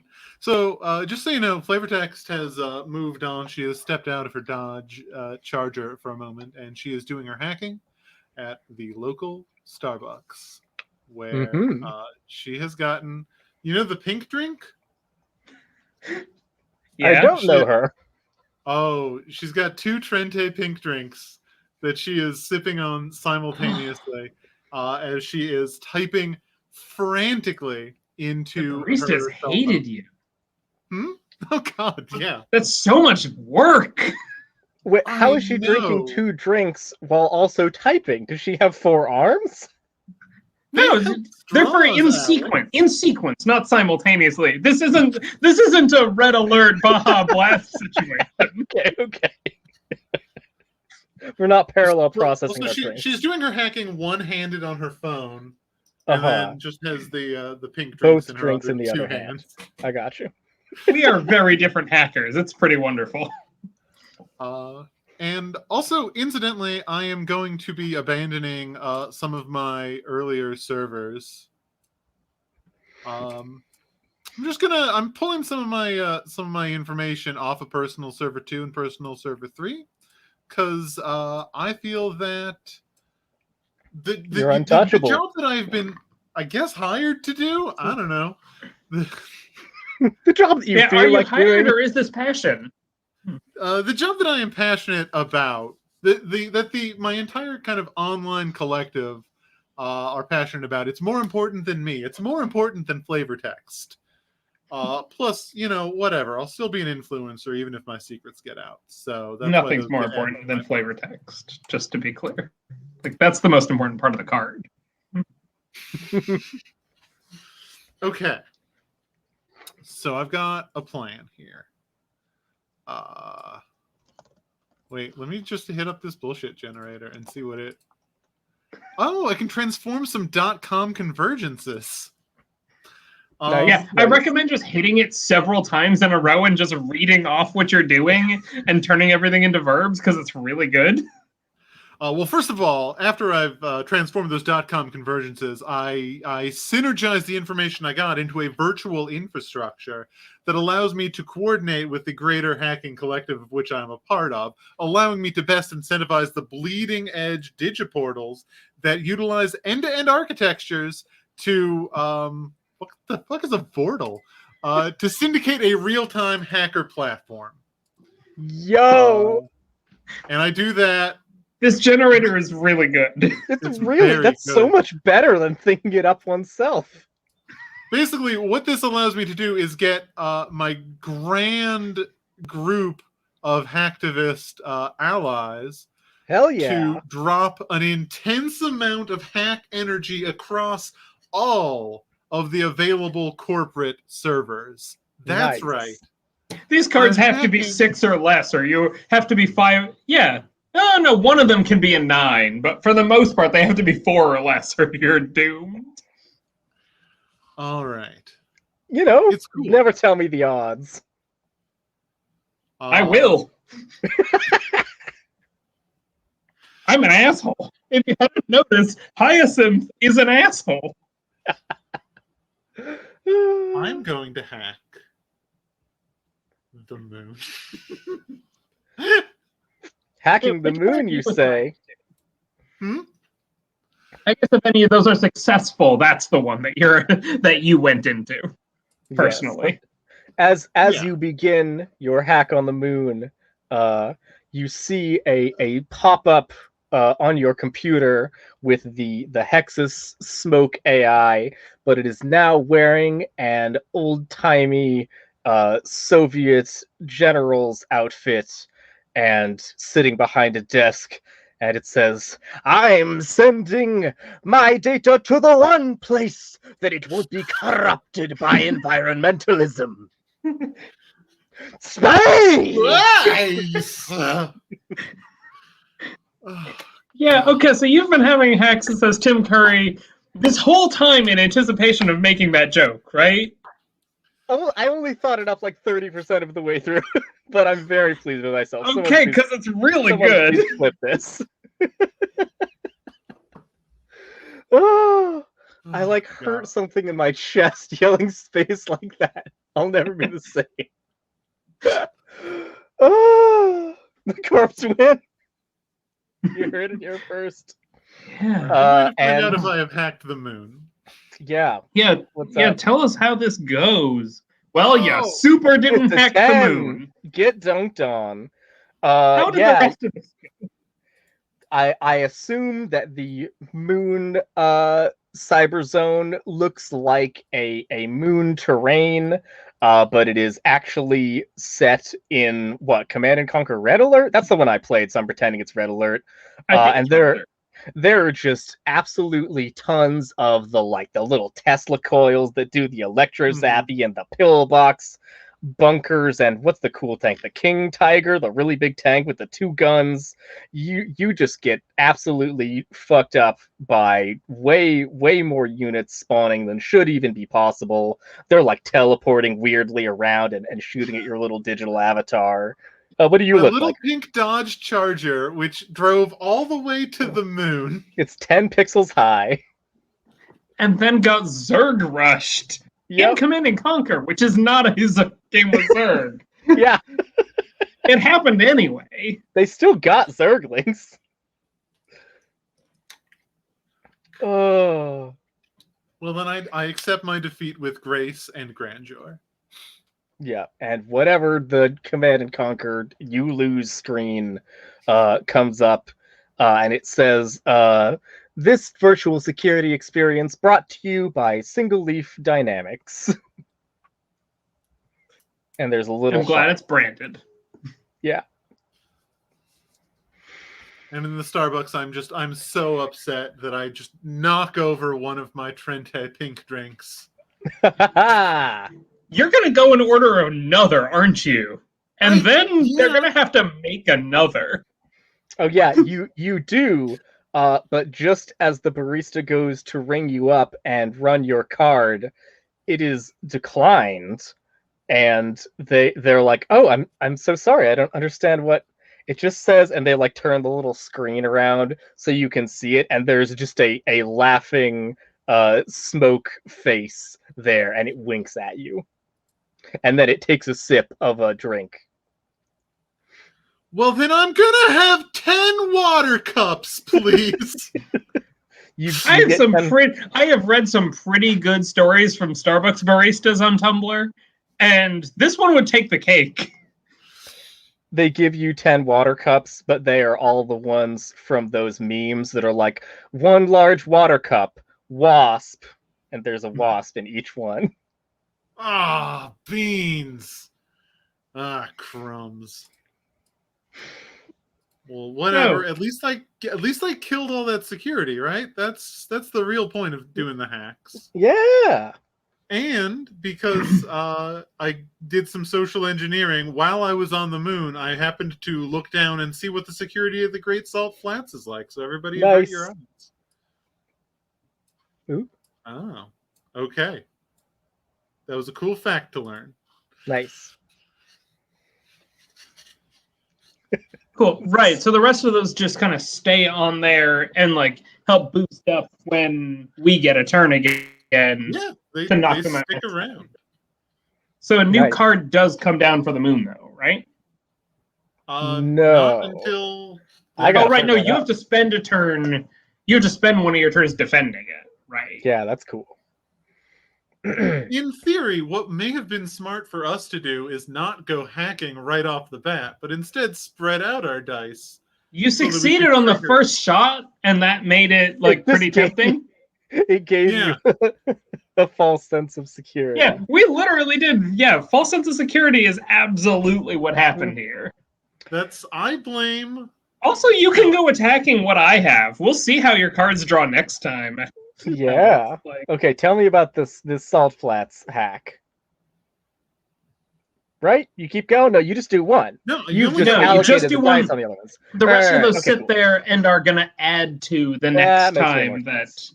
anyone does that. Nice. Okay, my turn. So, Can you add in? Could you theoretically, just like rules wise, could you add an extra card to one of those other ones to say, mhm, no, I'm gonna really defend this one? yeah. Cool. Right, and that's why like any face cards add to what's around, but otherwise are 0 if they're solo. Cool. Yep. Now I'm Yeah. understanding the rules. There we go. So It's been 2 hours. I get it now. yeah. And there is just security alerts going off like mad on Miss Heather's corporate VR, which looks again exactly like this interface. And she simply sets her mouth in a grim line and adds more security to the all-important Fern Gully server. Oh. Damn. And that's what's up with that. I think the security concern is that our secret corporate takeover of Starbucks has been compromised by the rogue AI Hexus, and they are mad at her about that because she is Haxus's handler, and she simply calmly dismisses the several angry emails from her boss and throws them directly into the recycle bin on her desktop. She doesn't give a fuck. I love if Miss Heather's interface looks exactly like this, that it's the same things that are face down and she has no idea how much She has defensive no power she has in idea. anything. That's It's like, I'm gonna put a random amount in this. That sounds right. Yeah. 2 random amounts. Yeah. You simply Super bad. aggregate some wireless machine learning to target your customized e-business in order to recontextualize the magnetic niches. It's just that easy. Oh. Well, now I know.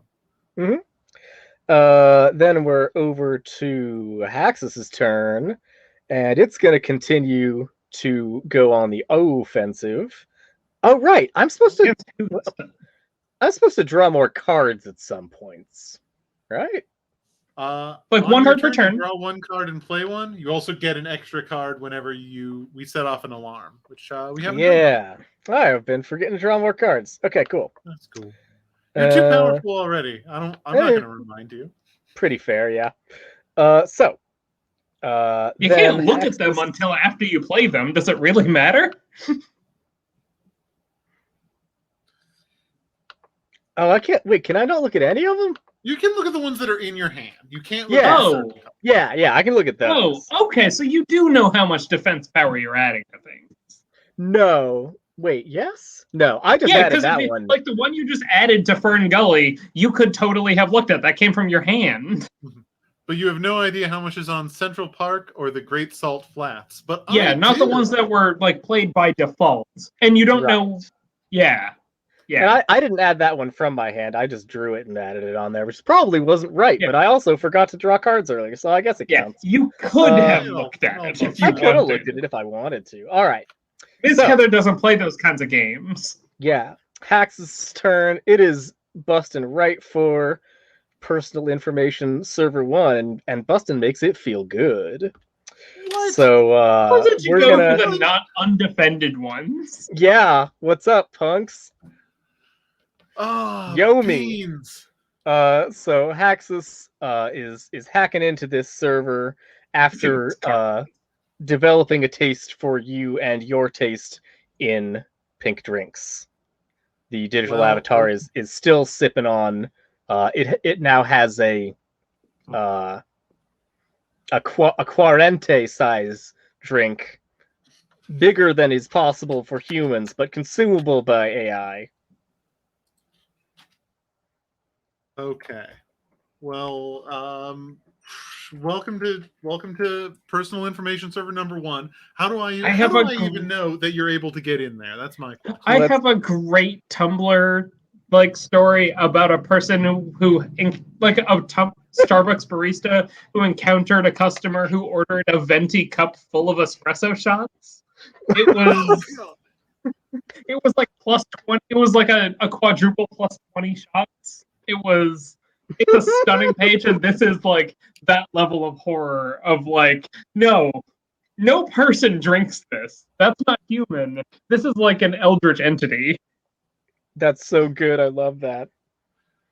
So one time when I was working at Starbucks, from all the responses to that thread, people basically said, "Oh no, basically all Starbucks baristas have a story about that one time they served an eldritch entity."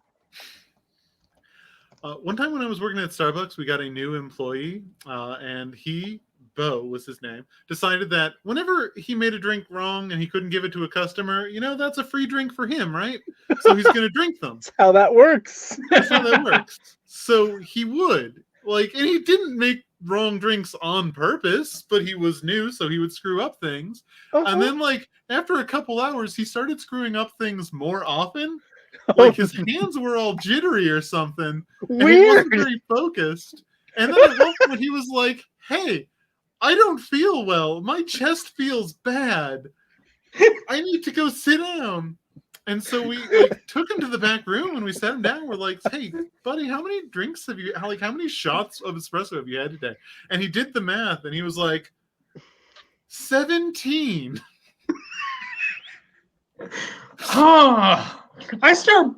Buddy. So too much coffee gives me I get anxiety from it, and that only takes maybe 4. In a day, I'd be dead. That I mean, really for what it's worth, Bo was so bad. 16 years old. He was a human baby. You could have hit him with a truck. He would have been fine. He would have bounced off it. But he's permanently. I like the notion of 16. Chemistry. Yeah, definitely an age where you could have 17 shots of espresso. As if that's one not shot a number that for is a more day, than one his grow age that would kill him. You don't drink more shots than you are years old. That's what we're learning today. Yeah, no, for real, that hard line. Oh, golly. I'm gonna draw that one in the sand. Do not drink more shots of espresso than your age. So I should flip my card, right? So we know. Did you break in? It's a 9. You super did. Oh no! Okay, but you drawing a diamond doesn't set off an alarm. That's just That's right. Only if it was protecting. It means the alarms attack you. It would have been smart to use that defensively. Now that I think about it, but whatever. Haxus don't care. Maybe it's not that this is a very bad game, but maybe it's that there's a lot of subtle strategy that we're just now figuring out. Yeah, there's definitely some technique. We are playtesting and discovering we're unplaytesting and discovering optimal strategy because this game will not be played again. So max bandwidth is like Go. You have to lose your first 100 games, and then you start to really understand it.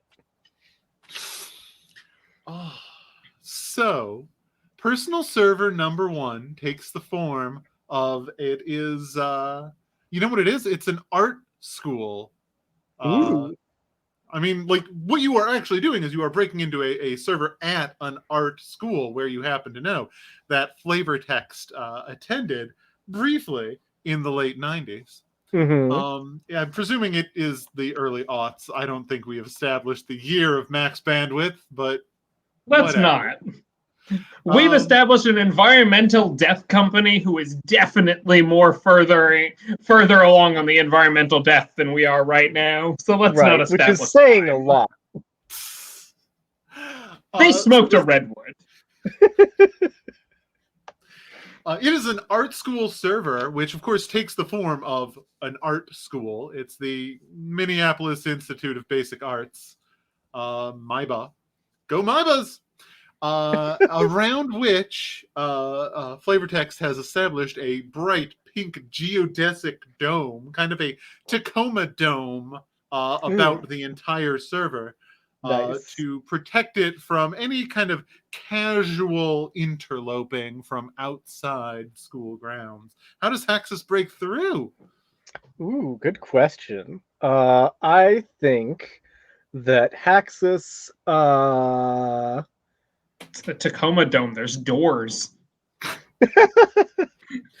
It walks up and pokes curiously at one of the hexes of the dome, which sort of ripples out in like an Evangelion AT field way, with the hexagons rippling out, and then obviously seduces the hexagon by saying, "Hey, Also, just tuna hexagon." chicken. I think they're triangles because the Tacoma Dome is definitely made of triangle panels. This one's hexagons, because that's the Yeah. only way my joke works.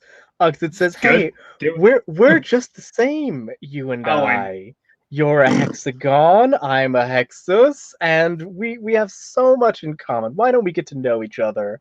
And then like whips out from its inventory a red and white checkered tablecloth covered little like French outdoor cafe table, sets up some glasses of wine, and just takes the hexagon on like the best first date of its life. And then little anime blush lines appear on again a pink hexagon that is part of a wall, and it sort of like rotates sideways into two-dimensionality and disappears, as all of Haxus's dates do inevitably. And then there is a hole in the wall, and I go through it.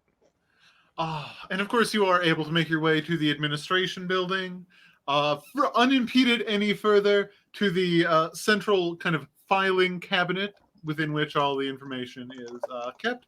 As Hexus searches through it, one thing that is clear is that Flavor Tech's real name has been wiped out utterly. But you do look under F for Flavor, and there she is, her academic record. And bar the alteration of the name, with flavor text being written in bright pink ink over whatever was originally there, Digi ink, Yes. obviously. What you can see is the information pertaining to her expulsion following an incident in which she had an affair with a teacher. Mm. Yeah, with Professor Anton North, dramaturge teacher. Ooh. Professor of dramaturgy. Sounds like that relationship was phenomenologically hot. Little dramaturgy humor there. And I lose 4 of my max bandwidth. You put 4 in that? I Oh, wow. wow. This was a very important and meaningful relationship to me. Yeah. All right. Yeah. The funny thing about the consequences of the fact that I only have to put 10 points means all of my things are actually technically rated as less severe, even when they are more severe. Which is hilarious. You could have just put all your points in one. I mean, I'm antisocial. I think the idea there is my secrets aren't that bad, but my secrets are bad. Yeah. Oh, I'm an antisocial obsessive loser. My secrets are really bad. For the viewing audience, the victory conditions are that the hackers win when all the corporate secrets are revealed.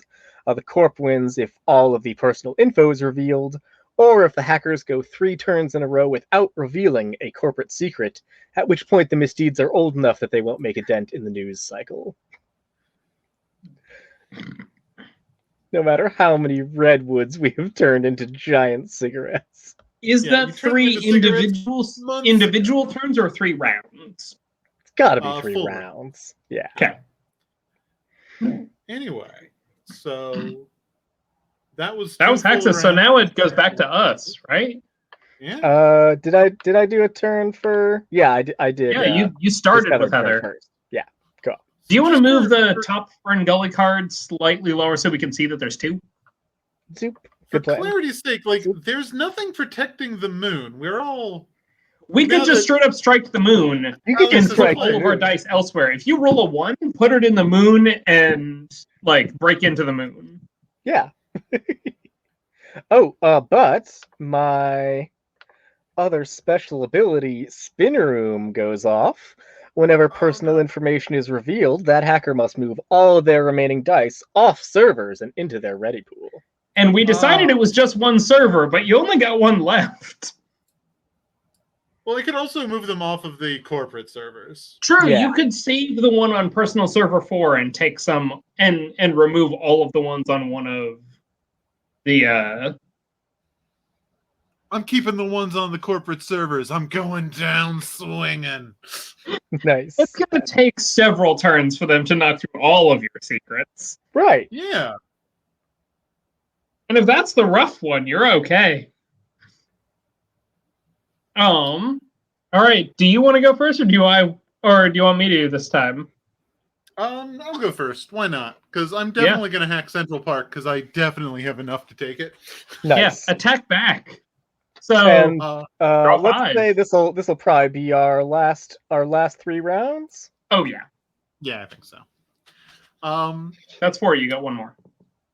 I only get 4. Oh, you're right. You only get 4, which is really devastating. It's rough. But I'm gonna be okay. I'm very happy with it. I have left the Starbucks because fuck them for not giving me my water cup without a wasp in it. So where am I doing my latest hacking? Where am I doing my round of hacking? You know what? I've taken my Dodge Charger. I have parked it in front of the synth residence. Presumably we know one another, Hyacinth. Yeah. So while you are busily doing your deep basement hacking, I am upstairs in your living room talking with... Who do you live with? Do you live with, like, anyone? Are you by yourself? I have secrets involved here. You should maybe be outside, and I let you steal my bandwidth from your car. Okay, very well. I'm in the driveway. Or actually, you know what? No, I think that you're in my living room, but no one's home right now. I've gone to the fridge to help myself to what I was hoping was going to be anything except for opened 2 liters. It's well stocked. It's well stocked. Our fridge is very well stocked, like with a normal person's fridge. Wow. Oh, shit. All right, I'm having some granola bars. And You tried so hard to think of what normal people eat. That's what normal people eat. It's just granola bars. As I say, you can have a granola bar. That's here. That's here. That's totally here. You wouldn't keep them in the fridge. That's a weird place to keep granola bars, but Have some yogurt, like on Fern noticed. Exactly. Crumbling up the granola bars onto yogurt. There we go. Yeah.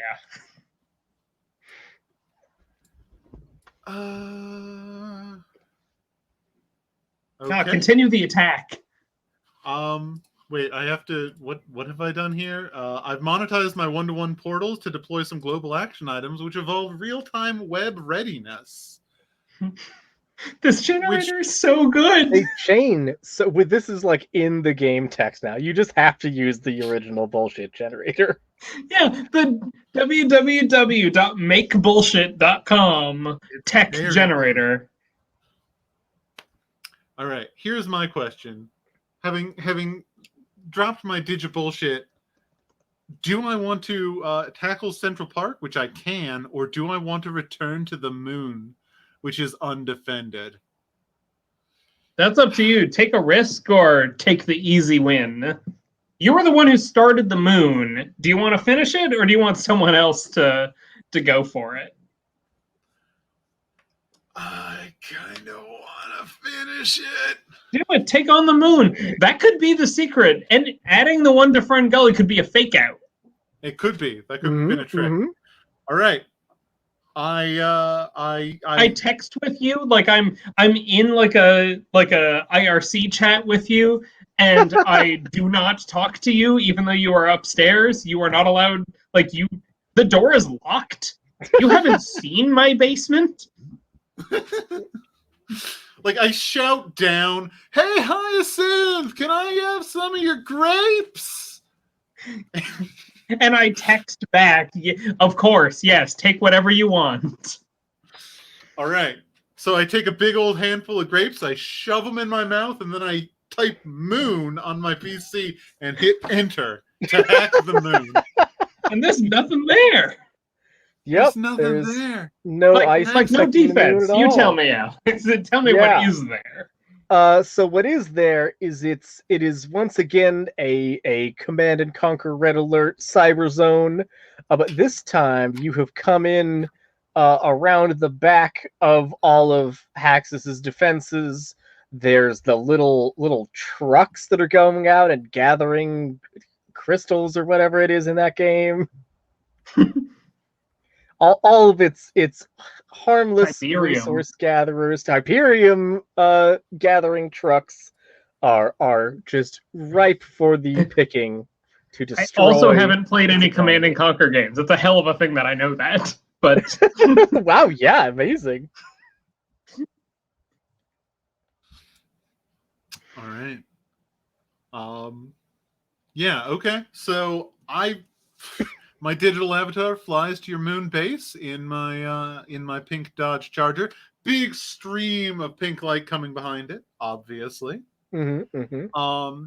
And then like as it is getting close to the lunar surface, we cut out to flavor text frantically typing away on her laptop and says, "What this fool Haxus doesn't realize is that I never played Command and Conquer. I played Dawn of War." And slams the enter button, and as the Dodge Charger hits the surface, it transmogrifies into a massive pink space marine. Yes. Who pulls out one of those chain swords or whatever Yeah. and starts lopping the heads off of your Tiberium collectors and kicking through doors to reach the inner surface of your lunar base. Amazing. So as you get there, you see the... just to say, it's called a chain sword, which is fucking rad. Because it is rad. It's defined by being fucking rad. That's what makes 40K. So you uncover the digital secret of single leaf dynamics so terrible that they had to hide it on the moon, which is that they invented the concept of NFTs. That was all them, and they did it on purpose. They intentionally designed them not to do any sort of cryptocurrency bullshit, but simply to destroy the environment as fast as possible. No, how could it be? I'm shocked. Well, not The cruelty is the point, says the email memo attached to the file.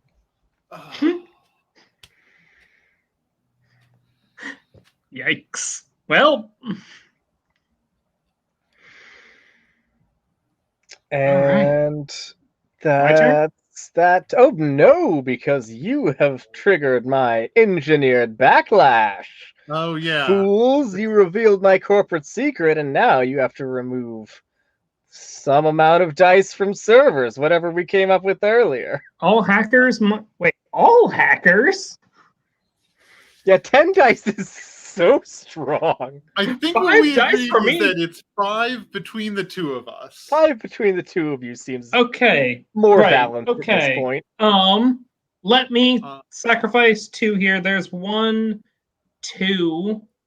I will sacrifice this one pretty readily, and I'm going to sacrifice the one on Fern Gully. I was going to say, pull the one on Fern Gully. Yeah, like that place is a little too defensible for right now. So that's... And screw it. Personal information server 3, I don't even care. I believe in the job. Amazing. All right. I will let you take the hit, I guess. Nice. Okay, and now what it's I'm my telling turn. you is that both Central Park and Great Salt Flats are weak. You get anything on them, I think you're going to kick some ass. I think I do need literally 1, and I will definitely beat Central Park. What is a tie? Do ties go to hackers?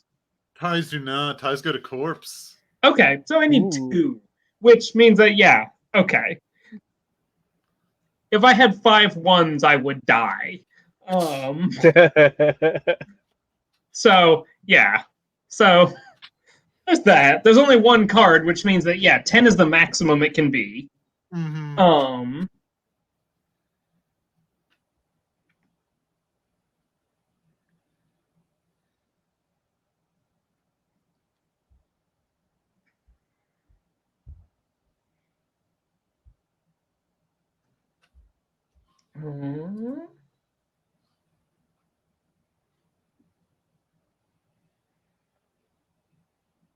I have to say, I do like the strategically moving some dice around and adding them places. It feels Yeah, as it's fun as pretty I had fun. hoped. And like this game is, we're not going to hit the end of it in the 3-hour window, but a 4-hour window would probably hit the end of this game.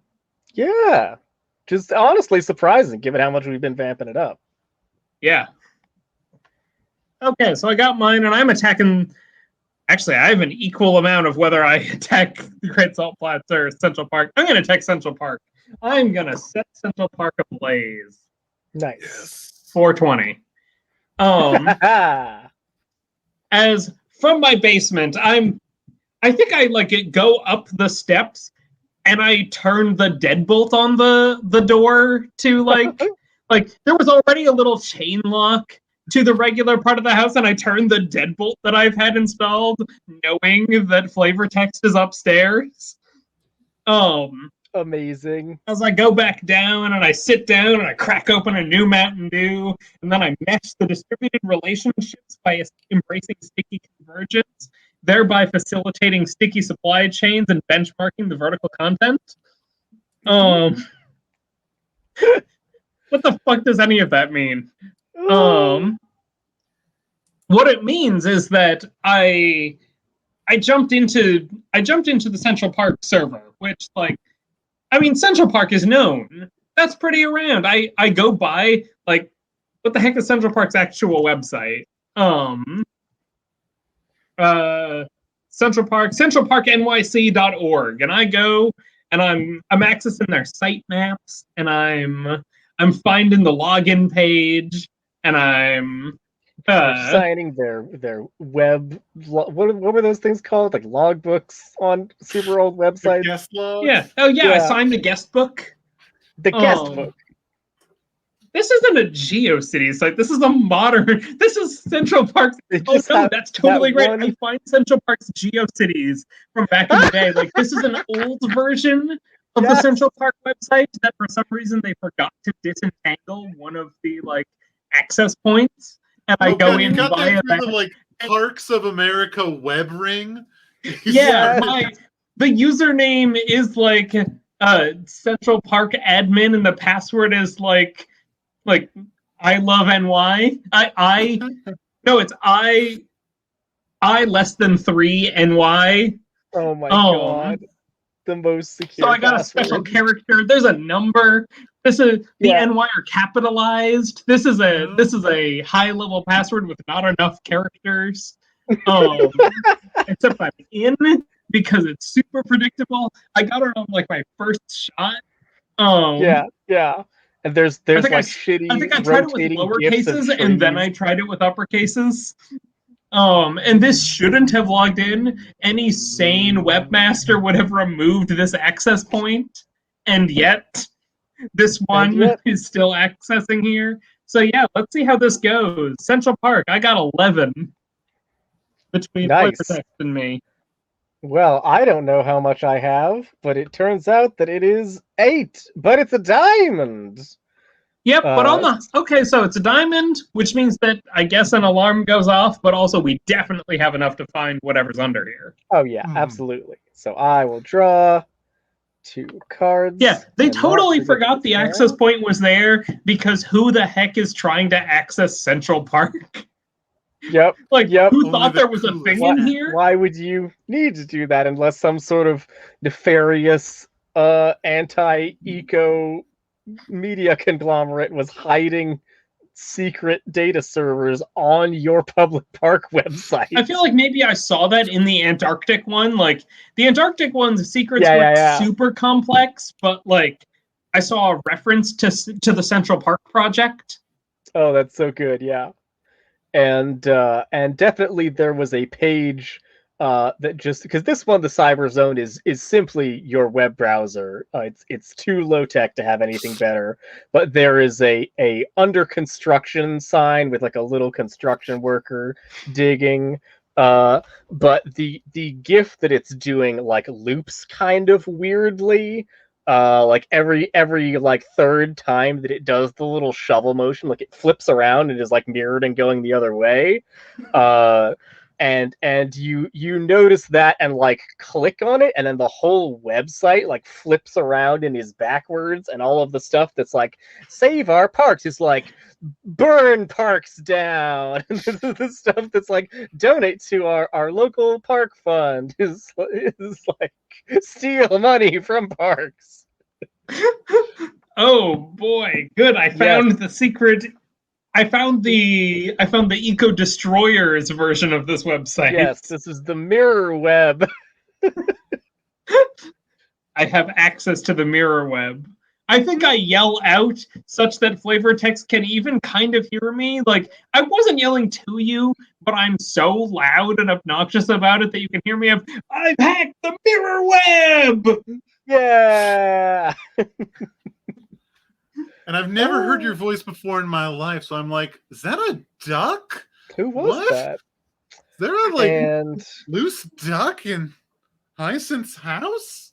You know, there is also a whole page that there's a link up at the top in like a neon green text against like a green background that makes it incredibly hard to see. But you do that thing where you click and drag to select all the text. Yeah, I highlight the text so that I can read it, like someone has set their background, so terribly. Yeah, and the link says frog drugs. Do not click. And when you click through it, you see a series of articles that are celebrating the founding in 1864 of Single Leaf Dynamics, where their first media coup was that a local New York corporation had gotten an entire species of frog addicted to designer drugs that were spilled into their ecosystem in whatever, one of the New York rivers, the Hudson. We'll say the Hudson. And there used to be a thriving frog population there of the New York yellow-necked frog, much beloved by all, but all of the frogs became addicted to drugs and then had to be moved to like special detox facilities, which were not very advanced in 1864. That just meant that they took all of the frogs and put them in little boxes and took them away. And that's how we got the Bronx Zoo. And that's how we got the Bronx Zoo. Yep. You got the secret. Good job. Which was founded in 1899. You know, that's what they tell you, but actually... the research work went. They then built a zoo around the frog boxes. Yeah. And the amphibian hall it's never been okay. It's never been okay. Oh my god, I am amazing at this. As we all know and definitely remember, Central Park was established on May 23rd, 1963, so just right before this. If you ever want to get really sad and not have a good time, look up how super racist that was, because they like destroyed several important historic black neighborhoods. But you can look that up on your own time. That didn't have anything to do with mid-1800s. Terrible eco stuff. That's just terrible racism stuff, and that's a harsher vibe. Yeah, we're all about frog drugs here on Unplaytested. Yeah, no, but my character fucking sucks, but Hyacinth is not super racist, which that's something. That's something. What sort of designer drugs would you have in 1864? All the drugs were just legal. Well, no, they invented one of the modern drugs just really early. Yeah. Like, this is LSD, but they had it, like, a solid 100 years before everyone else started taking it. Amazing. Yes, that's very good. Okay. Yeah, first synthesized in 1938? I think not. First synthesized in not. 1865 and Yep, given but- to an unreasonable number of frogs. It was all tragically absorbed by the frogs. They just put it in the water. Yeah. Man. People also got stuck on this stuff, but Yeah, it was 1865. How could you tell? they didn't know the difference. All right. Whose turn is it? That is the end of the Yours. hackers, so Nice. It's corp times. Okay. So should this be our last 2 turns? And then we'll Theoretically, yeah. just simply It's declare a 8:45. winner. Yeah, you're taking our last. Cool. Well, let's say that it's time to go on the offensive. Yeah, because we could totally have gotten rid of the rest of your cards. With 2 of us drawing full 5 dice sets, we could totally beat you. Yeah, I think you're pretty much Yeah. doomed next turn. That seems pretty likely, yeah. So in that case, let's just steal some of your secrets while we're at it. Let's have Miss Heather go first. I think that she is actually a direct descendant of the first webmaster of that web ring. Her great grandmother first created that website in 1864 on the secret internet that they developed at the same time. Pioneer. Just looked a lot like GeoCities. So she is very incensed about this breach of security. She is so mad that she takes a shot glass full of maple syrup handed to her by one of the interns, and it is labeled that it is from the rare Peruvian silent maple tree, most silent of all trees, and That's a heck of a feat.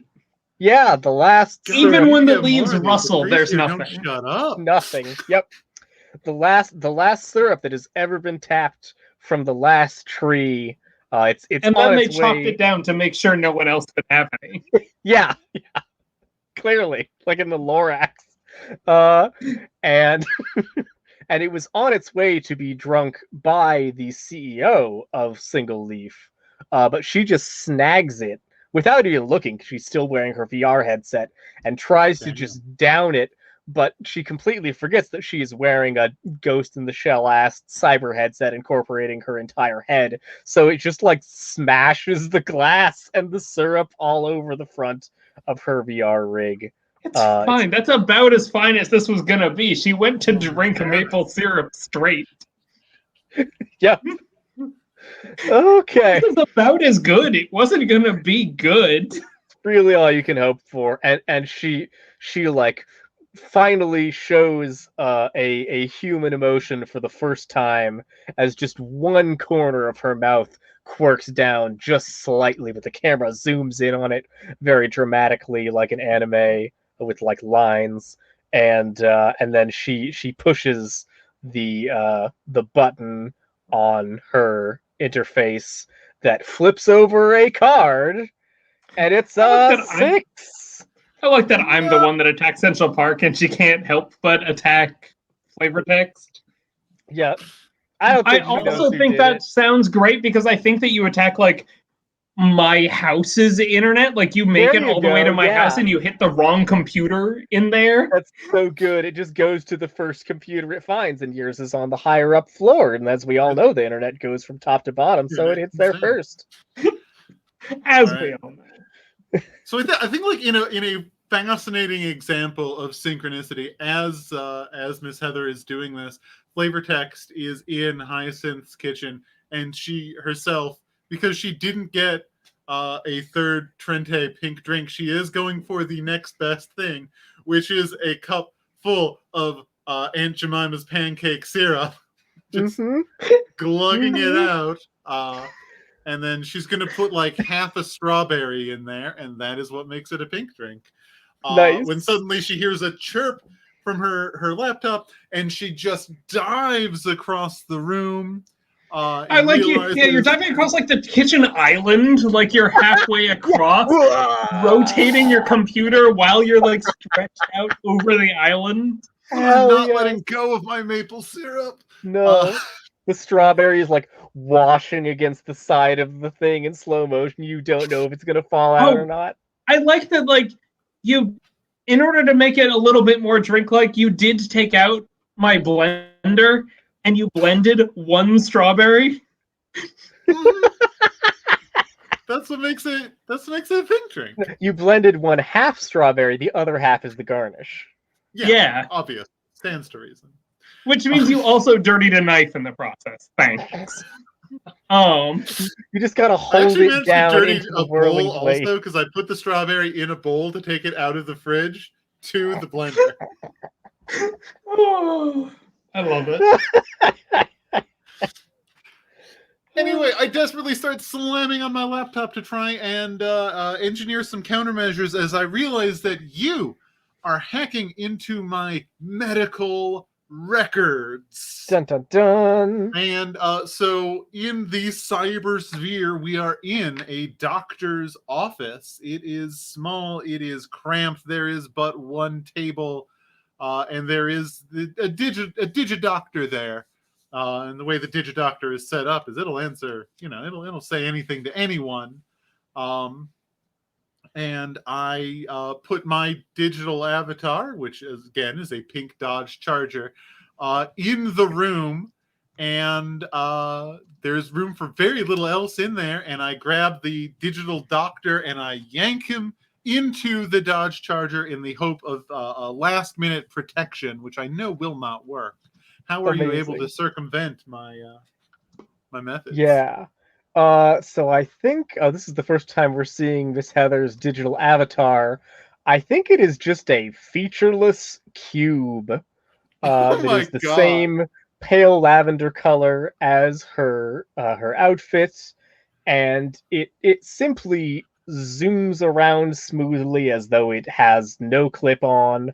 And phases through the floors and walls and table of the doctor's office as though they are not there, enveloping the doctor and spreads out as a series of like multiplying cubes covering his limbs and his head, and just completely encasing him, and then they all slurp back immediately into the main cube body. Oh yeah, it's definitely the Doctor from Voyager, to be clear. 100%. Robert Picardo. Yeah. And then the cube rotates one face to look at you, apparently. And a voice that sounds as though it is just trying to sound calm, but also grappling with huge, undefined emotions, says, "You're going to regret this." And then it shrinks down on itself into a tiny point of light and disappears with your secrets. No. With my secrets. And what you have is my complete medical records, which covers, again, my name has been wiped out in pink ink, obviously. But it covers, a couple bits of history. Broke my leg when I was 12. A standard series of, injections and whatnot. But also an allergy. A severe allergy to bananas. Oh. Severe. Amazing. And this discovery, and now that I can never trust that there won't be a banana nearby, has cost me four of my max bandwidths. Nice. All right. Oh, that's cool. And you got one more turn there, Corpse, before... Okay. We got to see what Haxus does before... Let's see here. I think at the end of the game, I think we should reveal the rest of our secrets. Yeah, because it'll be fun. Oh, right. I just remembered I win ties, so I actually can go after you. Let's hit your personal information server Number 5. You want to hit with 5? a Okay. 6. Oh, you got it. Okay. Got Guess him. what? This is my other rank 1 server. That's great. Because what you've identified after like tailing through all of my you're following through my internet history as you're getting through the info here. And what you've eventually found is my Leafly profile, which is a website for researching and reviewing weed. Amazing. Like weed strains. And my taste is super basic. I have like it's like aggressively basic to the point where like complex or like sophisticated weed strains that like are meant for like yes, this is a thing that like if you're a connoisseur you'll really enjoy this. No, I don't enjoy that. I only All of enjoy it them at the are base rated level. Like 1 I am some star. granddaddy purple like Girl Scout cookies bullshit. Like this is the base level. And like yeah, no, that it's not incredibly like it's not incriminating about who I am, but if this does get out, like this hurts my rep. And like I don't have friends, but I have a rep. And that's more important to me than friends at this point because I don't have friends. Oh, that's so rough. How do you put that out there? What do you do with it more accurately? What do you do with the deck? Yeah, so I think let's see here.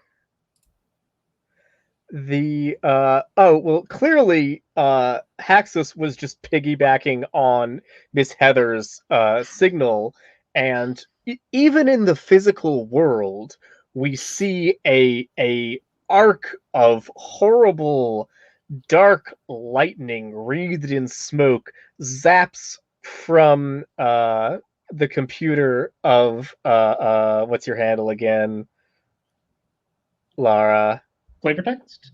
From Flavor Text's laptop into an electrical socket, and then we see it sizzling through the electrical circuitry of your house to getting to your cable modem, and then slithering down the wires. There's like black goop dripping from your wires inside of the walls as it attacks your modem directly to try and finally break into what Haxus was assuming would be your most secure secrets. But then it's just your Leafly profile. And we see the look, I did encrypt it for a reason. Yeah. Oh, it's so good. Haxus, presumably itself a weed connoisseur who only smokes a combo of atomic haze and auto pounder with cheese, which are 2 things that came up when I googled connoisseur weed strains. is absolutely infuriated and with its digital hands goes and gives 5 stars to all of its favorite weed strains and 0 stars to all of your favorite ones. It completely inverting your profile and probably inadvertently gaining you cred should anyone else discover this. Yeah, that's hilarious. I love it. And in fact, the AI is so infuriated and is just manifesting thousands of hands in order to hit star all of the millions of different weed varieties that you have rated poorly because of how basic your taste is, that it finally stretches itself too far and simply tears apart each arm and finger, flying off and disconnecting from the main smoky body of the AI, and just burrowing into the Leafly page for that particular weed strain, becoming a distributed virus that will then infect whoever goes and reads all of those next. But it will not serve the corporation as a useful security AI anymore. Hooray! I killed it. Yep. I killed it by being so bad at weed. Oh. Fuck Diesel Tie. Give me some yeah, give me some of that Gorilla Glue. That's all I want. No, Hyacinth, that's an inhalant. No, not the other kind. What are you? Oh. Hyacinth wins. Yeah. Well played. And So that let's- was more or less max bandwidth as she has played. Yeah, I was gonna say if we went 2 more like player turns, we'd win. Yeah. So just There's what are the 9 remaining corporate secrets? on the 1 piece of Great Salt Flats, and there are 2 cards there for Fern Gully, but I think Yeah, if we one put person who all dumps our all of their dice into that can win. Yeah. So you two do your secrets first, and then I'll do mine last. That Go feels from more the least dramatically appropriate. intense to the most. Yeah. So I had 2 zeros. Okay. Dang. Yeah, you I managed didn't to even miss know that both was a of thing them. you could do. So you really pulled the battleship trick of just putting like all of your things in one spot on the grid. Kinda. So yeah, 2 4s, a 7, and 2 zeros. So things that were effectively decoy facts about myself is I used to work at Panera. And I have very cool hair. That was your fact. I love it. Good. But the one that I'm glad you didn't find is the fact that I am a notary. A notary public. Yeah, that's What should be the most publicly accessible fact. But you have And to yeah. connect that to their private identity. Right. So, for mine, my one star pieces were, yeah, I've totally tried to make friends. I'm just really annoying. I have opinions about anime and crypto, paragraphs and paragraphs about Naruto, Evangelion, and Utena. I have my taste in weed is super basic. For 2 stars, I'm mostly hack sober. I'm not like anti-drugs, but it's totally a put-on performative thing, which like is gonna super hurt my rep if I at all get outed. Like my whole vibe is based on this, and that's that's not true. That's an act. And I have 2 that are 3-star remaining with that, which are one of them is in server 4. So my 6 and 5 here is I own a bunch of stock in NFTs attached to Single Leaf Industries. I am super disincentivized to actually knock you down. And amazing. You own server stock 3 in NFTs. Yeah. My server 3, my other 3-star here is my parents make a ton of money and are extremely supportive, and I basically live off that. That's why I have so much time. That's who lives in this house with that kitchen. I live with them, and I basically cannot live by myself. They make my meals. I will probably die when my parents do. Oh, there's a pillow on the couch that says "Live, Laugh, Love." Yep. And I am expected to spend dinner time with these people, and I do on a daily basis because I cannot survive on my own, because otherwise I will smoke weed and drink Mountain Dew until I die. That's so good. You shitty weed. The parents buy the weed. Oh. And they're like, "Are you sure you don't want to try something a little more adventurous?" And you're like, "No, Mom." You just don't understand. Oh, your parents. Real quality is popular. Don't you get it? They have super cool weed taste. Yeah, no, my parents are great. I suck. Oh. Yeah. Okay, yeah, so that's who I am.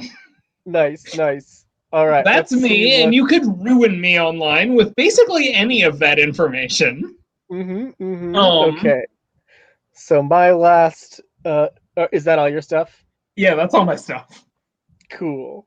So my uncovered things are number 4 and number 1. So in the Great Salt Flats, we have the secret that single leaf dynamics covered up a genetically engineered species of snake that was bred to power crypto coin mining rigs by slithering in little wheels inside of computers.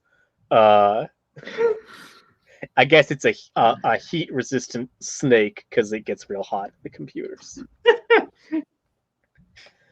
Oh. And their number 1 most secret protected at the Fern Gully server is that they deep faked an entire species of bird. It turns out that yellow-bellied sapsucker, the state bird of Oregon, does not exist and has never existed. They are simply a creation of single leaf dynamics in order to fool people into making them the state bird of Oregon for nefarious purposes. Very Wonderful. Oh. Well, thanks so Also, much they for hanging mined with out us, a bunch of everyone. rainforests, but that's not a secret because Yeah, it's public. that's just known.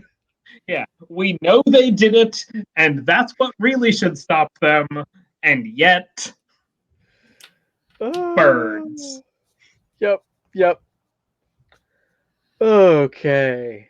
That was a good time. It actually worked I'm gonna surprisingly well. Yeah, there was a having to work around a couple bits of the numbers game, but for the most part, Right. like the concepts worked.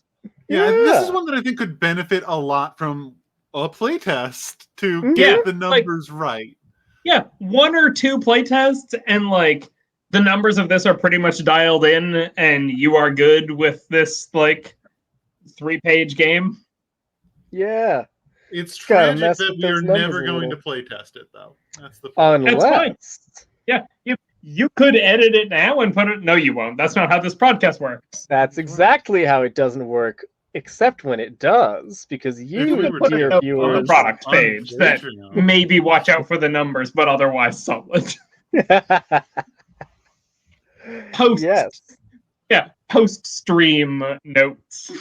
We will in fact have a post stream write up going up on our Patreon tomorrow for our unpatrons to read our thoughts on the game. And if we get enough of you sweet backers delivering your sweet dollars, not to us, no, yes to us, not to NFTs, not to single leaf dynamics, but to us, the hardworking game designers bringing you ridiculous bullshit like this. We will happily remake one of our games based on our unpatron inputs when we hold a poll to see what folks want us to actually take another crack at and do it again, but good this time. But we can't do that without you because we don't want to. And so if you go to so lazy and so tired. patreon.com/unplaytested, check it out, back it up, and we would appreciate it. It would be great. We love you. Thank you. Goodbye. Some other places you should spend money is at my Patreon at patreon.com/thelogbookproject. I don't post as often as I should, but everything that's there is really, really good and way cheaper than it should be on there, so you should buy it. Also, go back Fedora Noir on Kickstarter. I'm not attached to that. I just love it and have loved it for like a decade. Oh shit, is that kickstarting? Yeah, just literally today. Literally today it launched. I'm attached to that. Get out of here. Fedora Noir. It's great. By Carolyn Hobbs.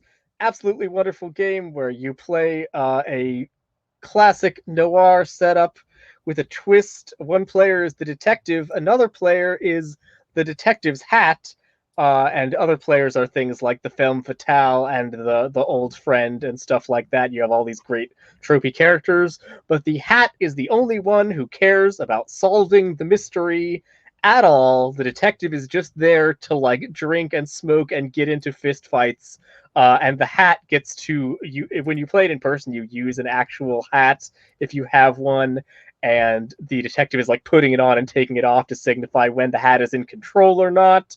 And you get to deliver asides to the audience and talk about the theories you have, and then the detective completely ignores them and gets beaten up in an alley and knocked unconscious and stumbles into the plot, just like all of the best noir. It's so fun. I just backed it. I'm very excited. Yeah, there are no liked it so better much mystery games than Fedora Noir. Like, Yeah. Fedora Noir for me is the definitive, this is how you do a murder mystery in tabletop games, a puzzle that has been debated for literally like 2 decades at this point. Mhm. This is it. This is the one. And I also wrote a setting for it. You can have your noir mystery set on Juno's Reach, the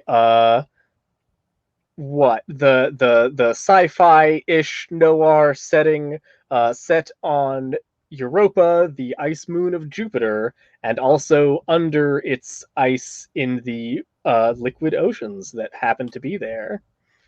So it's a cool, fun time, and check it out. Caroline is great. Go support So is Morgan. everything that she's ever done. And Morgan is so great. Yeah, it's a great project. Check it out. Yeah. I think that's everything. Yeah, I think that covers it. I pitched what my games are at the beginning, so there's my Patreon, and yeah, okay. I think that covers it. I did the plugs. @Logbook Project is my Twitter. Hi. Mhm. Oh, if you're into Blaseball, I run a fantasy league for Blaseball, a fantasy sport for a fantasy This is a no sport. Blaseball zone. I'm so sorry. I cannot. I just can't. I'm done. Okay. Never. It's literally my life at this point. I have 2 terms muted on Twitter, and that's one of them. Fair enough. All right. Do you have any stuff to hype up, Lara? Yeah. No, I don't. All right, sweet. Oh, this Thursday we are at least scheduled to, and are probably actually going to do a little play of GM Connie on Twitter has a very cool 3-player game. What's it called? Heaven or Hell, I think. And that should be a little quick playtest that we're going to do on this Thursday morning, the 22nd. And we might also play a little more Disco Elysium if you've been checking out our playthrough of that. Yeah, we gotta get back in that. That's been on me. My schedule has been a real. Mine too. Don't worry about it. All right. Thanks so much for watching, everybody in the chat. Thank you for catching up on the VODs. If you are doing that, we appreciate you so much. And until next time, time is an illusion and so is death. Stay Have a good hacky, one. my friend. As I disappear into the internet. Bye. The net is